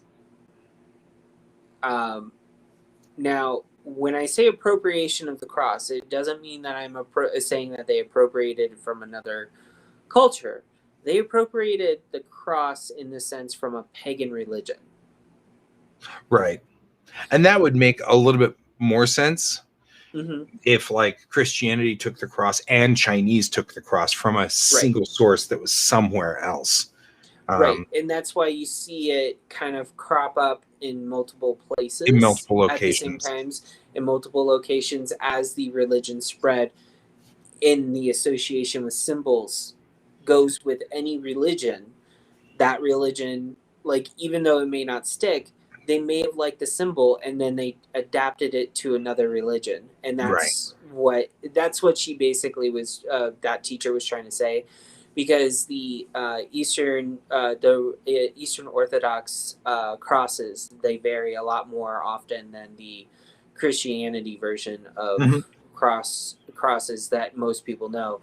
It's not like a normal like this. There's some that have 2, and there's some that have crosses that go 2 different directions. Yeah. And the thing is they all have different meanings. They all have different explanations. The square crosses that you see in Eastern Europe, though, are carryovers from the original pagan culture of that area. That was heavily influenced by the East. Right. So you have to understand, like, with influences from there to there, they're going to translate somehow. Yeah, makes sense. Yeah. Which that actually does make a lot of sense. I mean, because that's the thing, is nothing's new under the sun. And certainly the last 2,000 years are not new, relatively speaking, as far as societies go, from anything from the 50,000 years prior. So, and that's one of those things, we all condense our timelines and don't realize some of the massive amounts of time that have gone through the history of the earth. I mean, Stegosaurus is closer to what was it? Stegosaurus or Tyrannosaurus Rex is closer to iPhones than it is to Stegosaurus on the planet. And people don't realize that. But it's only been 65 million years since Tyrannosaurus roamed the Earth, whereas it was 70 million between Stegosaurus and Tyrannosaurus. So, well, it's kind of like when people like do dinosaur cakes. Yeah. But you have a paleontologist, or what is it? Yeah, paleontologist. Paleontologist looks at the cake and goes, this dinosaur's from the Jurassic period and this dinosaur's from the Thoracic period. They wouldn't have known one another. Right. You know, like, right. But I mean, we all think of that. You don't ruin a kid's birthday party, so. Right. But we don't think about it that way. Yeah. We don't think about the fact that humans like us absolutely would not be any way. I mean, we'd be able to recognize us completely, have been around for 50,000 years, you know, yeah. And they've developed societies, and the societies have fallen, and the civilizations have developed and they have fallen, and, you know, and like all this stuff happened. And then humans that were close to us were around for like another 100,000 years prior to that, you know, and you start, so, you know, the last 2,000, though amazing, you know, there, and this technology is astonishing. When I did my genetic test, because they have so many genetic markers carried over and found in Neanderthal style, I found out like 24% of my genetic coding is actually based off of culture's inclusion of Neanderthal. Yeah. Now, I have 24%, but another family member could have a completely different set of numbers for that, because that's not how genetics work. You don't get everything. You don't get 50-50 of what your parents have. You actually get like a really weird combination that just happens. Right. And, you know, but let's get back to storytelling. Let's get back to what we're here for. Yeah, but that's what we're doing. We're storytelling. We are basically talking on, and I'm just going to relay this back, like everything that we touch base on so far makes a good story. And I'm like, keep fiddling with my hair. Makes a good story, makes a good background. But us as artists, we do a lot of research, and I have been doing a lot more research lately. on some things that I got hung up on writing wise. I also I started doing some more writing, obviously, because of that. I've been getting some more flat colors done on the next comic I'm working on. I decided that I'm not going to be posting posts on social media for the next few weeks unless it's something that I think is very important to share. Right. And then other than that, I'm just trying to keep plugging along and keep I just need to keep going. That's basically what it is. I decided that the anthology that I got a part of, I'm going to draw in a style that I haven't drawn in a while. I'm going to draw it in Peyo style. Yeah, we were sort of hedging at that on Wednesday. I got to go ahead and do it. So I'm gonna go ahead. I'm gonna go ahead and do it that way. Which, if anyone out there who doesn't know who Peyo is, then what rock did you live under? If you've never seen Smurfs, and you've never seen what rock did you live under? You probably have never seen him. Peyo is probably one of my favorite cartoonists, like in a small list of cartoonists that that are from back in the day that I've always enjoyed looking at the work of Peyo. Right. And so like I haven't drawn in like a Peyo style in a while, and I do miss it. So it's nice. But yes, on Watercolor Wednesday when I was drawing those images, like I was like, yeah, it really hit me. Like I kind of miss doing this because Smurfs only had three fingers and a thumb, so it was like the pinky was gone. So like you draw them like this, so it's like Mickey Mouse. But then I thought about it. And some of the best stories that I've seen and read about like futuristic humans, our pinkies and our pinky toes and our pinky fingers are gone. Like, let's be realistic. What does the pinky do other than additional support in a pinch? But you can do that with your ring finger. Mm-hmm. Right? Yeah. Like, will we evolve to not be 10 fingers and 10 toes, but 4 fingers and 4 toes? It might. You know, evolution. That'd be interesting. I mean, and also at the same time, like I've also seen TV shows where the people are from the future and they don't have pinky toes. Like, they just evolved to not have them. Yeah, although the only thing I can think of is, George notwithstanding, it does seem like all the creatures on this planet have 5 digits. Mm-hmm. I mean, we don't have an evolution for other creatures, and we're still descendant. So since we haven't lost the 5th digit yet in 60 million, 70 million years, 100 million years, I'm not sure we're going to lose it in the lifetime of the humans as Homo sapiens.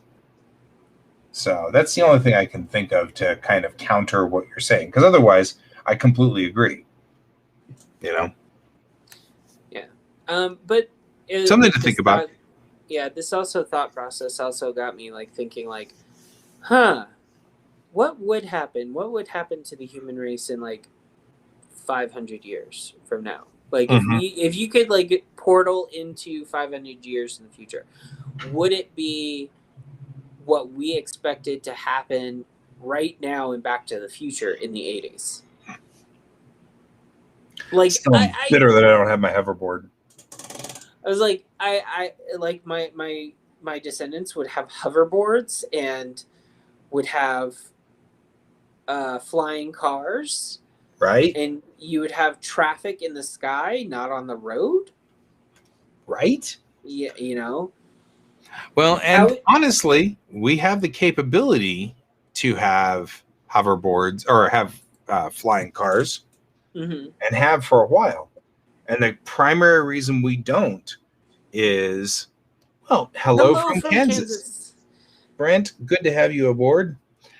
Primary reason we don't have hover or flying cars has everything to do with safety, yes, but also the fact that they know that a car accident, the number of car accidents we have, will make for far more problems once we have flying cars, because 2 cars will collide over a subdivision and the wreckage will rain down and kill everybody in the subdivision. And so, that's part of the problem, that their concern is, we've got the technology to make flying cars. We just don't. Because all you do is just make big drones effectively. And it works. Well, it's I keep seeing this video that pops up everywhere on the internet, and it starts off like with like a thing right above it going, this whoever posted it saying, I've been reported as a UFO, and it's a guy riding on a giant drone. Yep. Like just down the road. It's lit up. It's lighted, so people know it's there. But it's just like, when you look at it, it's like, maybe we should do this more often. Right? I mean, you can make a motorcycle-esque version that's easy. It's just a motorcycle with 6 propellers around it. Yeah. And then you put cages around the propellers so that the propellers won't kill people. And then you put lights on it and it'll fly. They've got them all over the place. I've seen them. Yeah. I mean, I see them doing all kinds of interesting stuff. human-sized drones that can carry 1 or 2 humans are actually relatively commonplace in backyard construction facilities. But like the ones that are large enough to carry 4 people, those are still kind of in production. But the problem is, again, what happens when 2 of those collide? What happens when one of them has an engine failure? Yeah. I mean, I was kind of like, don't share your secrets. It's kind of like the other day I was talking to a friend, and I was just like, I kind of miss like the seatbelt rules when I was a kid. Like, kids today don't know what we got away with. Like, right? I was in a pickup truck, and we sat in the back of the pickup truck all the time. Yeah, I did that. But my parents had a 1970s station wagon. Wood floorboards, shag carpeting, whole 9 yards. No seatbelts. Yep. Well, and that's the thing. Dad was saying the other day, I was talking to him, and he's like, it horrifies me to think about me putting you 2 in the back of my truck and driving around now. We just didn't think about it. He's like, but if I had a rollover, that truck would have crushed you 2 and squished you flat. And he's like, and there would have been nothing we could have done about it. And it was like, and he's like, you never think about how much we put people at risk and didn't even think about it. It's like we just luckily never had a rollover or an accident. Yeah. He's like, even just a head-on collision would have thrown you into the road somewhere. Yeah, because my dad, because of my father, I got to see some pretty gruesome things in my life.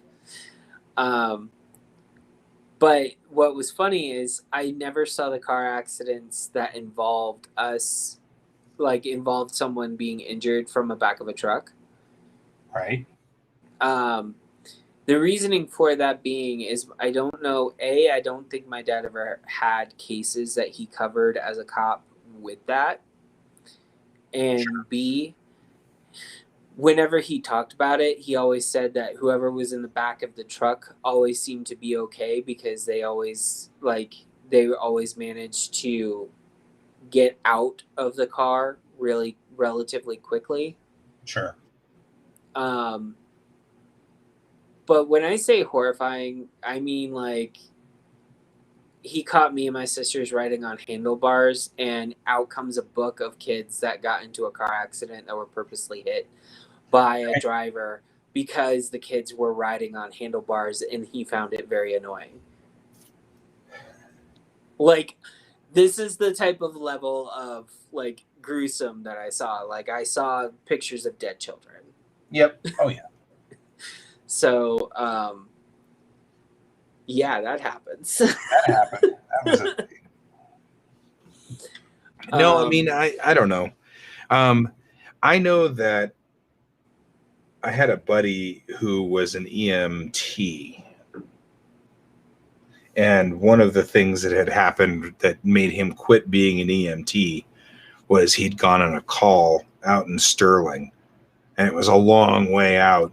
And I used to tell my kids this whenever I was teaching driving about seatbelt safety, because what had happened was it was a dad in an SUV, modern SUV, and the kids were screwing around in the back seat. And so the mom had unbuckled to turn around to punish the kids, and the dad lost control of the vehicle. Obviously doing the, hey, listen to your mom, instead of looking. And so the kids weren't buckled in, the mom wasn't buckled in. He lost control and flipped the SUV, and it rolled 6 or 7 times. And what had happened was the kids were ejected out the windows. The SUV rolled over them. The mom was ejected out the window, and the SUV rolled over her.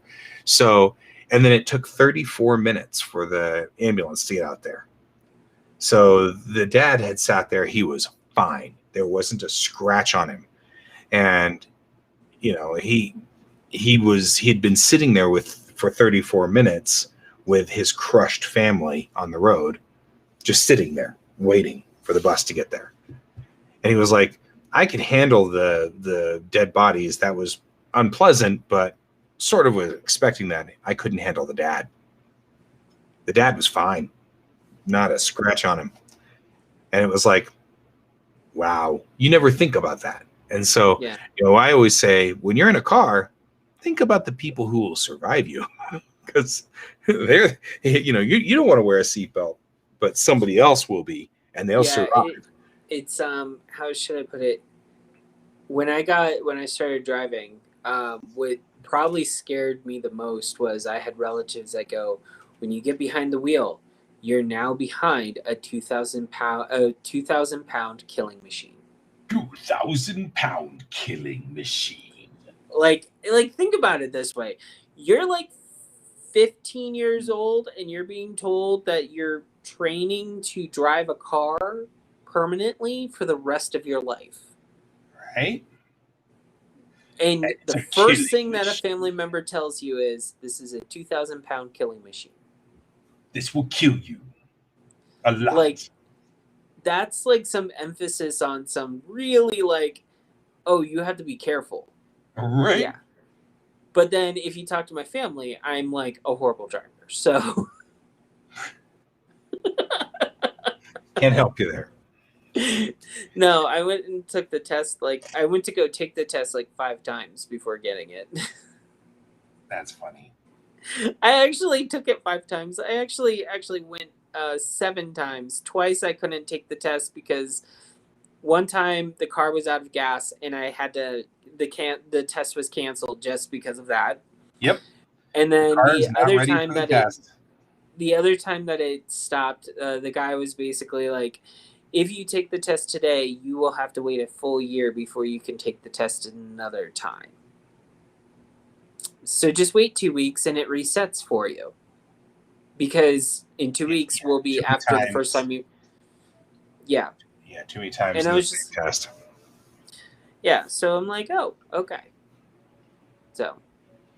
My stepmom, I've brought her up a couple of times. She has cerebral palsy. And so it's difficult for her to do these things. Well, my dad's getting to the point now where he can't really drive anymore. And so my stepmom, who's many years younger than him, but hasn't driven in a long, long time, those farm licenses, yes. My dad got his at 14 for the same reason. See, in Florida, we don't. In Florida culture, the funny thing is you can get a farm license if you're on a farm. However, at 12 years old, when I was a kid, you could get a boating license. Yep. But anyway, so I've been teaching my stepmom how to drive, which has been kind of fun. Because, of course, she does a lot of things. It's interesting. She does a lot of things that I've seen teenagers do. And so it's just mild corrections that she needs. But she's been sitting there her entire life thinking she was a horrible driver. But the truth is she just had a bad teacher back in 1960 whenever that she learned how to drive. Well, it was 1960 whatever. So, of course, she didn't have like the world's... Back then, we didn't even have seatbelts in our car per se. I mean, when I first started driving, my mom had me, and I was 15. My mom was like, "Okay, you're driving home from church, blah blah blah." My sister is in the back seat. My older sister, whom I share a birthday with, and I love dearly. However, she was not being the nicest person right then. She was being a sister. Well, yeah, I was going to say she was being a teenager. She was being a 17-year-old teenager. Nothing wrong with that. Nothing new under the sun there either. And I'm already nervous. My mom made me nervous teaching to drive. Like, we eventually realized that my mom was the equation of me not doing well driving with her. And it was the fact of my mom was nervous, and so I got nervous, and it was like, no, we couldn't handle being that relationship. So, and this is kind of proving it, my sister screamed squirrel. Squirrel. And not only do I proceed to try to get out of the way of the squirrel, I proceed to go towards the squirrel who is running towards a tree. Let's go towards the squirrel. And so we pulled over, and my mom is like, Alex? Like, she starts yelling at Alex, and that's my sister. Yep. And she's mad at me, and she's like, get out of the driver's seat. And she's like, I don't want to hear it from you. You should have not have done this. Moose. Your brother was nervous already. Yeah, I like doing land shark. Land shark.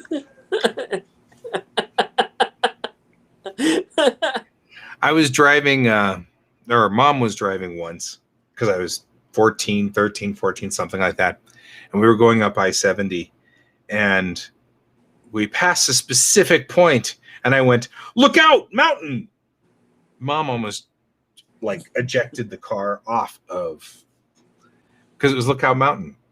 I thought I was being clever. I was not my mom's favorite person right then. So she was not impressed. Oh man, that's still one of my favorite like mom stories, because she was like, dude, never do that again. She was mad. So my mom did the reverse. So like me and my sisters, me and my three sisters, we're all sleepy. We're traveling to North Carolina for the summer because that's what happened when I was a kid. We would go to North Carolina for the summer, stay like almost about a month sometimes. But on our way there, the first time that we did this, first time that my mom got the go ahead and do this, we're driving up. We're on this mountain. We're like, let's just say North Carolina mountains, a lot of them, some of them have guardrails, some of them don't. Some of them don't. Yeah. So I'm in the way back seat because we have like one of those vans that have like 3 rows of seats. Right. And I'm like sleeping.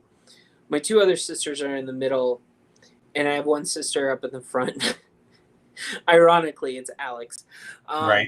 She seems to be a troublemaker. I'm just saying. Yeah. And so all the children are sleepy, and my mom is trying to stay awake, and she sees the sign for the place that she wants to take us. But she doesn't go, hey, that's where we're going to go while we're here. She goes, wakes everyone up in the process going, the cheese factory! Oh, man. Moms are weird. Yeah, and so I'm like, everyone is woken up because we feel like we just like, we're like, what's going on? Like, what happened? Like, did we hit cheese a factory cheese factory? like what's going on? Like, are we at the cheese factory, Mom? Like, yeah, like, she had just gotten wedgy. She got really punchy. But at the same time, my mom's hand went across Alex's face like so fast that Alex was like super startled. She was like, what the hell? And like a couple of days ago, I did that with my kid by accident. I was like, what you need to do is, and I just like bapped right in his face. And I'm like, I'm so sorry. And I felt really guilty. He was laughing, and I'm like, I'm sorry. And he's like, you didn't hurt. Yeah. Yeah. I can only imagine how it goes with parents, because like I didn't hurt him at all, but boy, I was guilty for that for like 2 days. I felt really guilty. Yeah. Like, I mean, I don't feel guilty about this next one. Like, I literally was driving with my younger 4 siblings, and they were very aware that I will test if they are in their seatbelts. Right. When I am driving. Yeah. And so I brake tested. Luckily, I was coming out of a bank area, so like it was just a stop sign. And my little brother Like, I love him to pieces, but and if he retells it, like his face like went into my front dashboard. Right. His face did not go into the front dashboard. I caught him before his face went into my driving stick. Right. No, you didn't hit anything. But basically he wasn't wearing a seatbelt. And I wasn't about to go on the road. And so when I stopped short, I guess he was slightly standing up and trying to get the seatbelt on, and he lost grip of the seatbelt before it was put on, and he went flying forward. Luckily, my arm was like kind of right there, and he was caught. There was no visible bruises. So right. The mom seatbelt. The infamous mom seatbelt where you throw your hand over. And I basically was just like, all right, well, now you get to make sure that you're in a seatbelt. So get in a seatbelt. You know, right? But that's what happens. Like, you know, when you're younger and you have a brother that is able to drive you places, and so yeah. However, like it took them a couple of years to realize that they needed to wear seatbelts in my dad's car. So there you go. Okay, one last thing that I had done this week was I have created a rock group for Bellatrix Rising called Infinite Sundown. So for those who are wondering, I love random name generators. And so I went to, there's this wonderful place where this gal is making like all kinds of ridiculous random name generators. And so I went there to her random rock group generator name generator thing, and it came up with Infinite Sundown, and I liked the name so much. And so anyway, this is Infinite Sundown, and it's just a rock group. Really, I'm trying to just add texture to my world. You know, somebody's going to be interested in this group. Somebody's going to want to go to the group's, you know, concerts and stuff like that. So there needs to be some grittiness, some like levels of things. So I made this, but then while I was doing this, I had so much fun because like one of the characters is an AI. She's an AI. And what she does is she just comes on stage as like translucent or transparent almost. So you can see her artificial heart, which of course isn't real because she's an AI. So it's all a hologram. Yeah. And so like there will be all of this scandal as to whether she's mocking humans or not, you know. And so it's like I can do all kinds of fun stuff with it. So I also tried to include the other races. There's 2 Jacine in here and 1 Najor. So I like the idea that the Najor is probably the main singer. I think that's even funnier. Job interview on Tuesday. All right. There you go. The interview. I hope you get it. I do too. I hope you get the job. That'd be cool. I like the fact that also the Najor looks like a giant hammerhead shark humanoid. Yep, that's exactly what they like to make they're mimicking the spaceships by making their heads hammerheads. They're mimicking the spaceships. So that's what it's a stylized thing. They have done all kinds of stuff over the years because they're very large amoebas. And the more they work out, the more resolute their bodies can become. So if they want to spend time practicing being humanoid, they can, you know, like Odo and Star Trek, they can keep working on it until they get to the point where they actually have individual toes and stuff like that, because that's fun.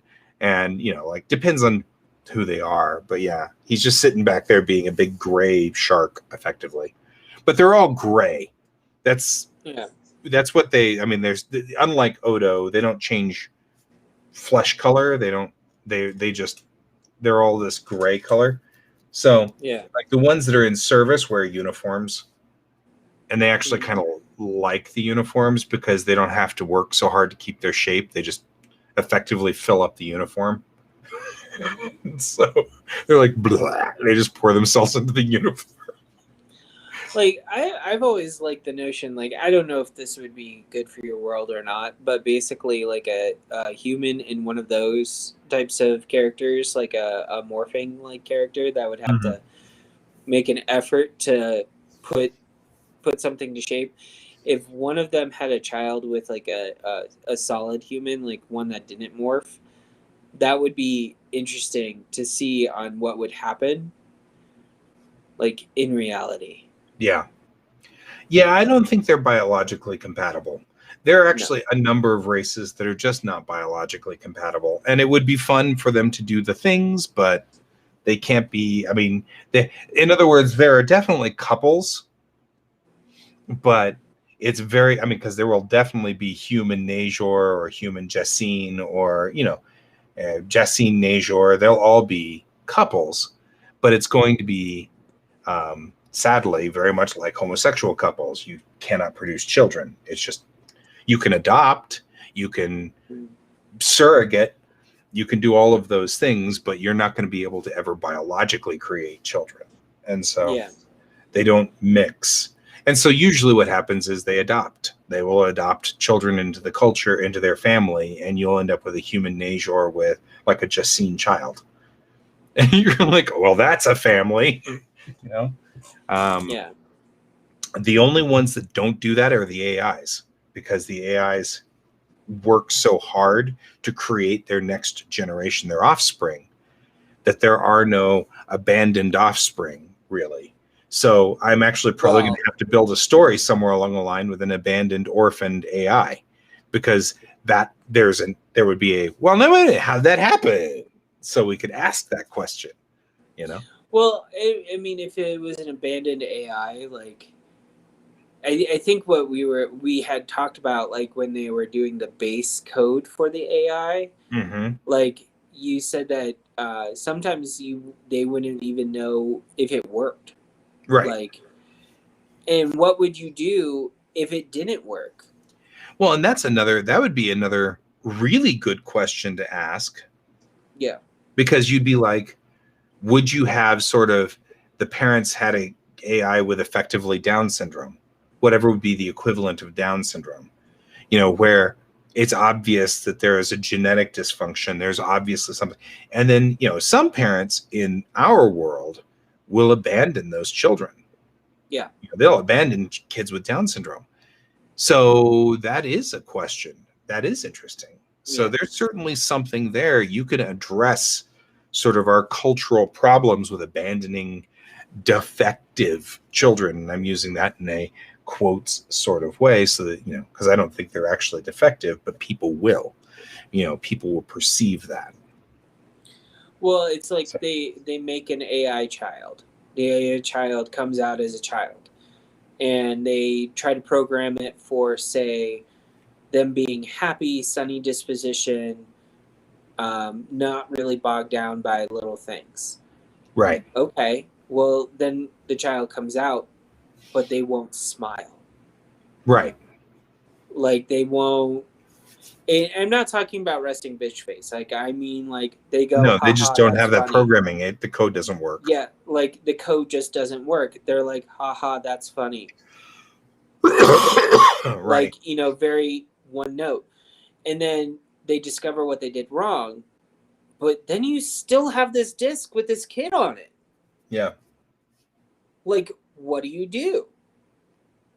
You can't exactly, like, get rid of it. It's now considered a living creature, a living being in your world.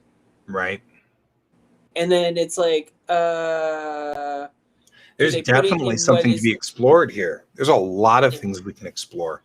Like, I like this. Do you put it in do you put it in a type of style of box where it basically freezes the program not to develop at all until they figure out on how to fix it, and then they make another one that has no problem.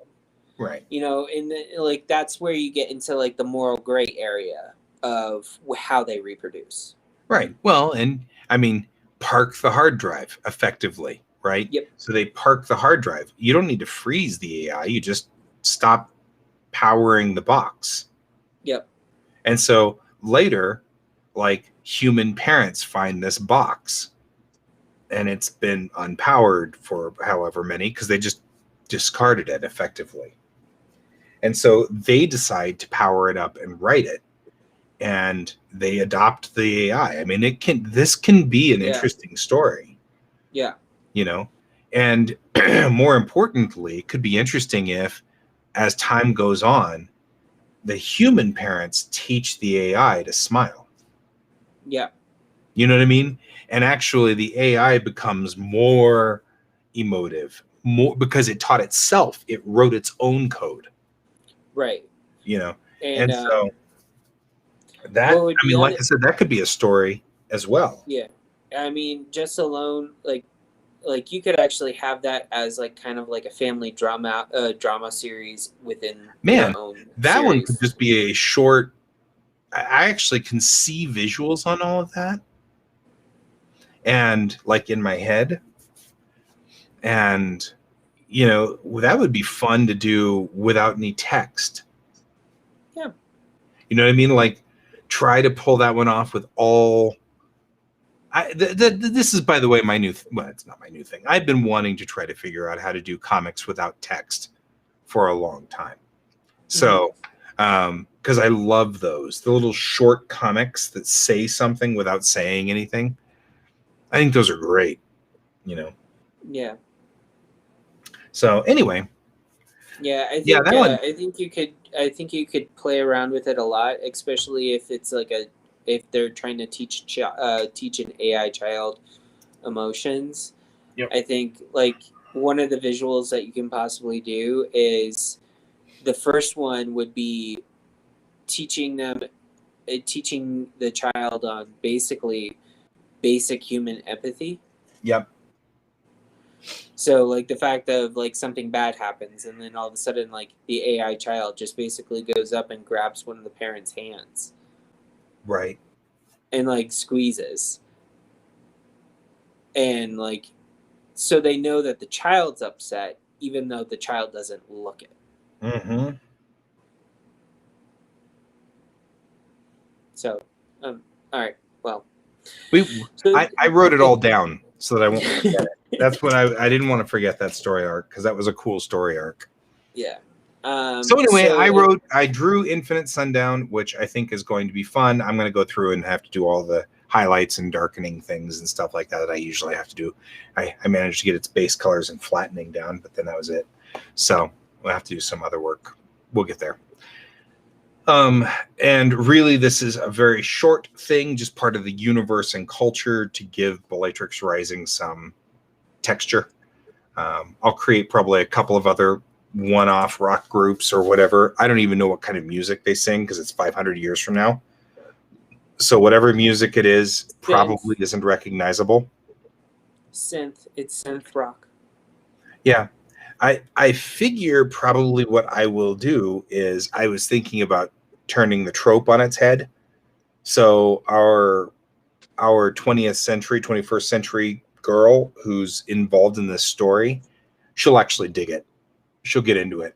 You know, as opposed to the trope of, I don't know, man, I'm from the 21st century. I don't understand all your 25th century crap. It's weird, you know. So I think if you did like a synthesizer involvement in it, like it would be just hilarious for me to listen to. Yeah. Like that's basically what I'm thinking. So when I say synth rock, I mean like take a rock form of the original Star Trek TV show with that instrument and turn it into rock music. There was a piece that was put together by the group that James Horner used to belong to at the end of Star Trek 3, where it was rock synthesized version of the music that he composed for the movie. And it actually is really pretty kick butt. I like it, but it is definitely 80s synth rock now when you look back on it with electric guitars and stuff like that. It's cool, but it is kind of weird. I mean, you drew their instruments looking like they're clear. And so I'm like, well, technically, if you wanted to, like, you could sit there and say that the strings are just like strands of particle lights that basically make sound. That's what I was thinking. They're holograms. There's no reason not to.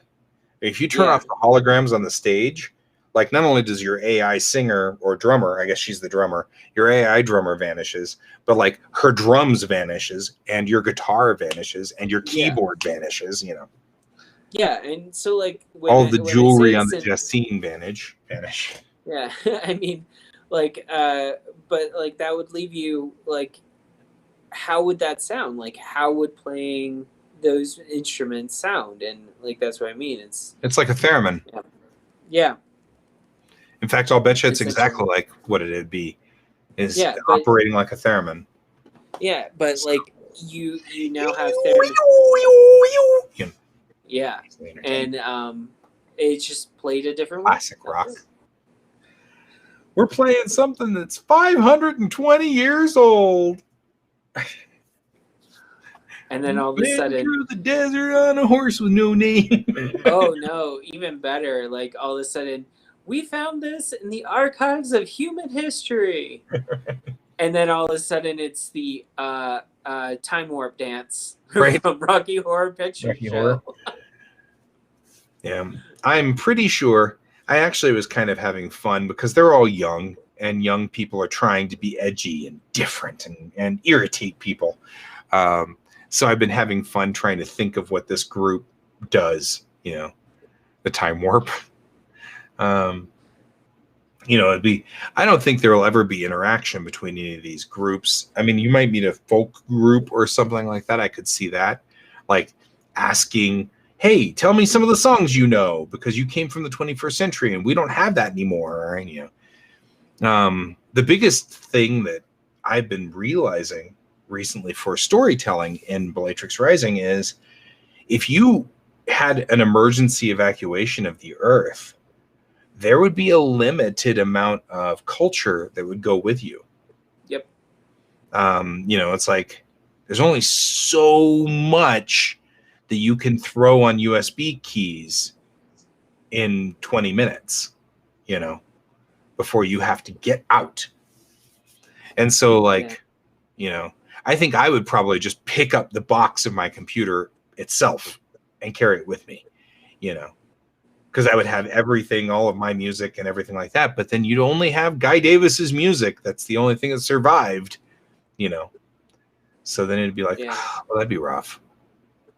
What I would find interesting, and I know that, like you said, there was like a catastrophic event that forced everyone to leave Earth. What I would find interesting is like doing a research team going back to the planet. Mm-hmm. And archaeology. For your story. Not necessarily archaeology. What I'm thinking, like, because not everyone could get off the planet. Well, what if someone survived? Right. Like, what if a group of people survived? What would happen? And not only that, what if, I mean, because there's the Valkyries are a group of people that protect the Sol system. No one's allowed in unless they've got permission. They're isolated from the Unity. They're isolated from, so they're not part of any one government.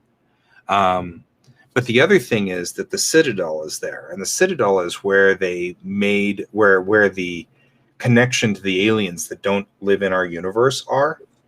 So you can go to sort of that location. So there's a lot of stuff going on in the Sol system that could at least lend itself to that. But one of the things that would be an interesting story is, what if people survive the catastrophe on Earth? Yeah. You know, and what if, because of the way that we have just treated Sol system, nobody's really gone back to find out what happened to them? And what if it was like a significant number? There's a lot of us on this planet. You know, 10,000 people would be a statistical blip. You know? Yeah.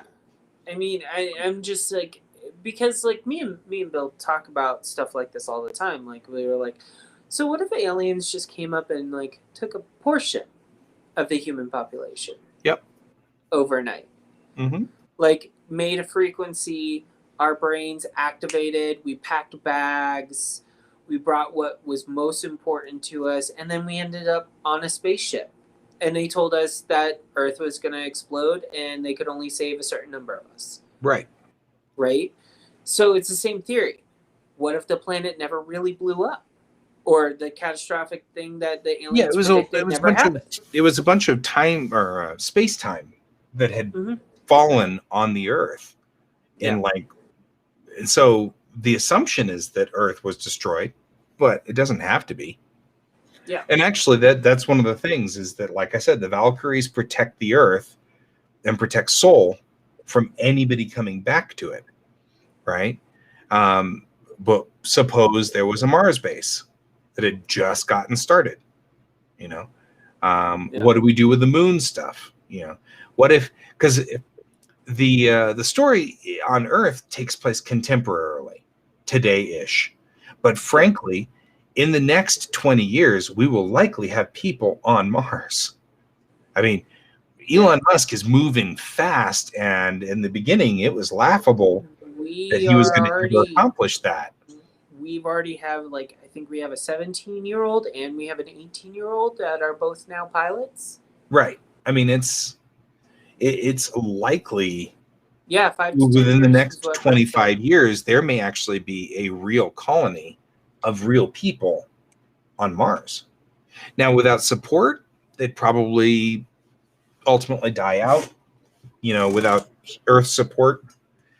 But it depends on how contemporary I am. I mean, if the cataclysm on Earth occurred in 2007, there was nobody outside of Earth.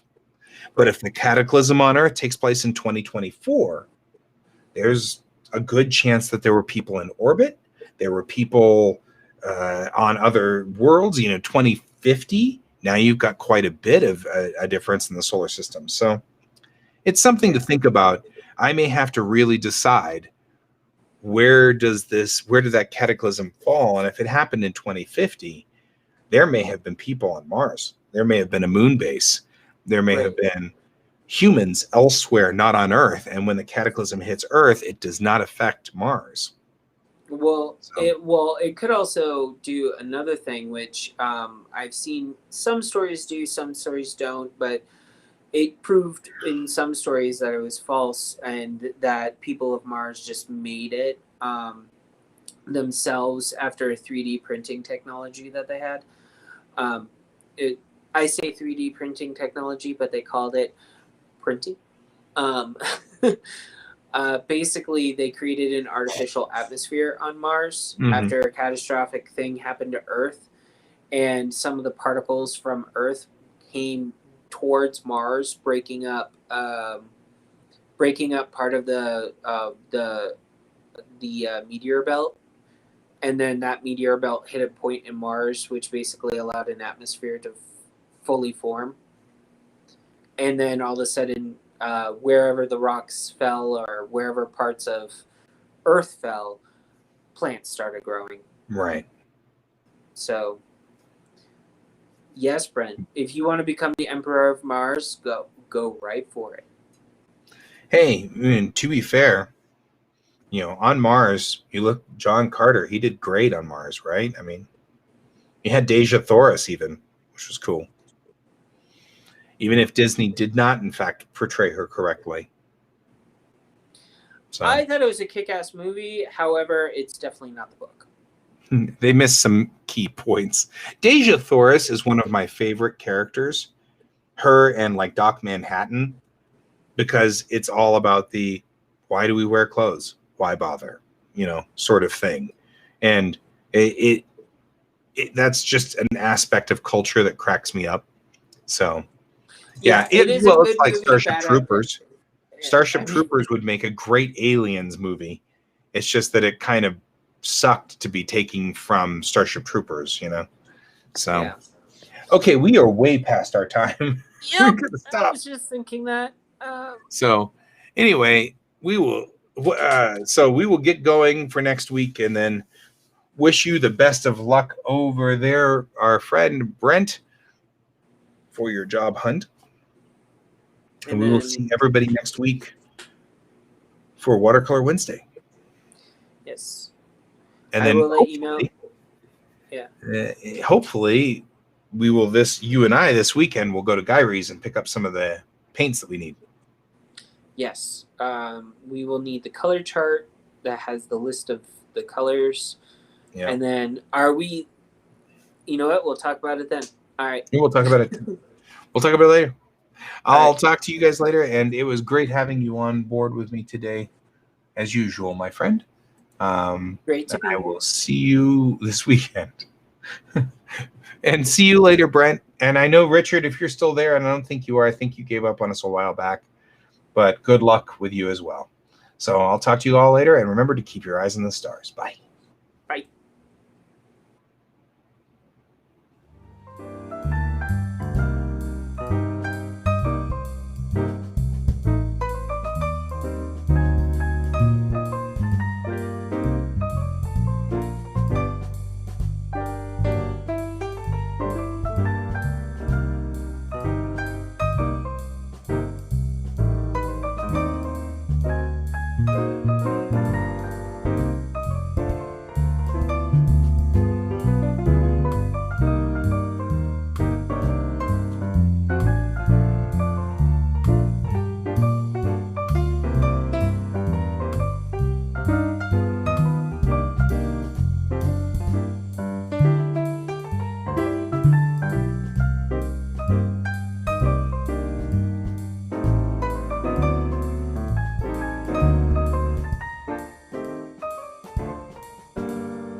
Computer, good night.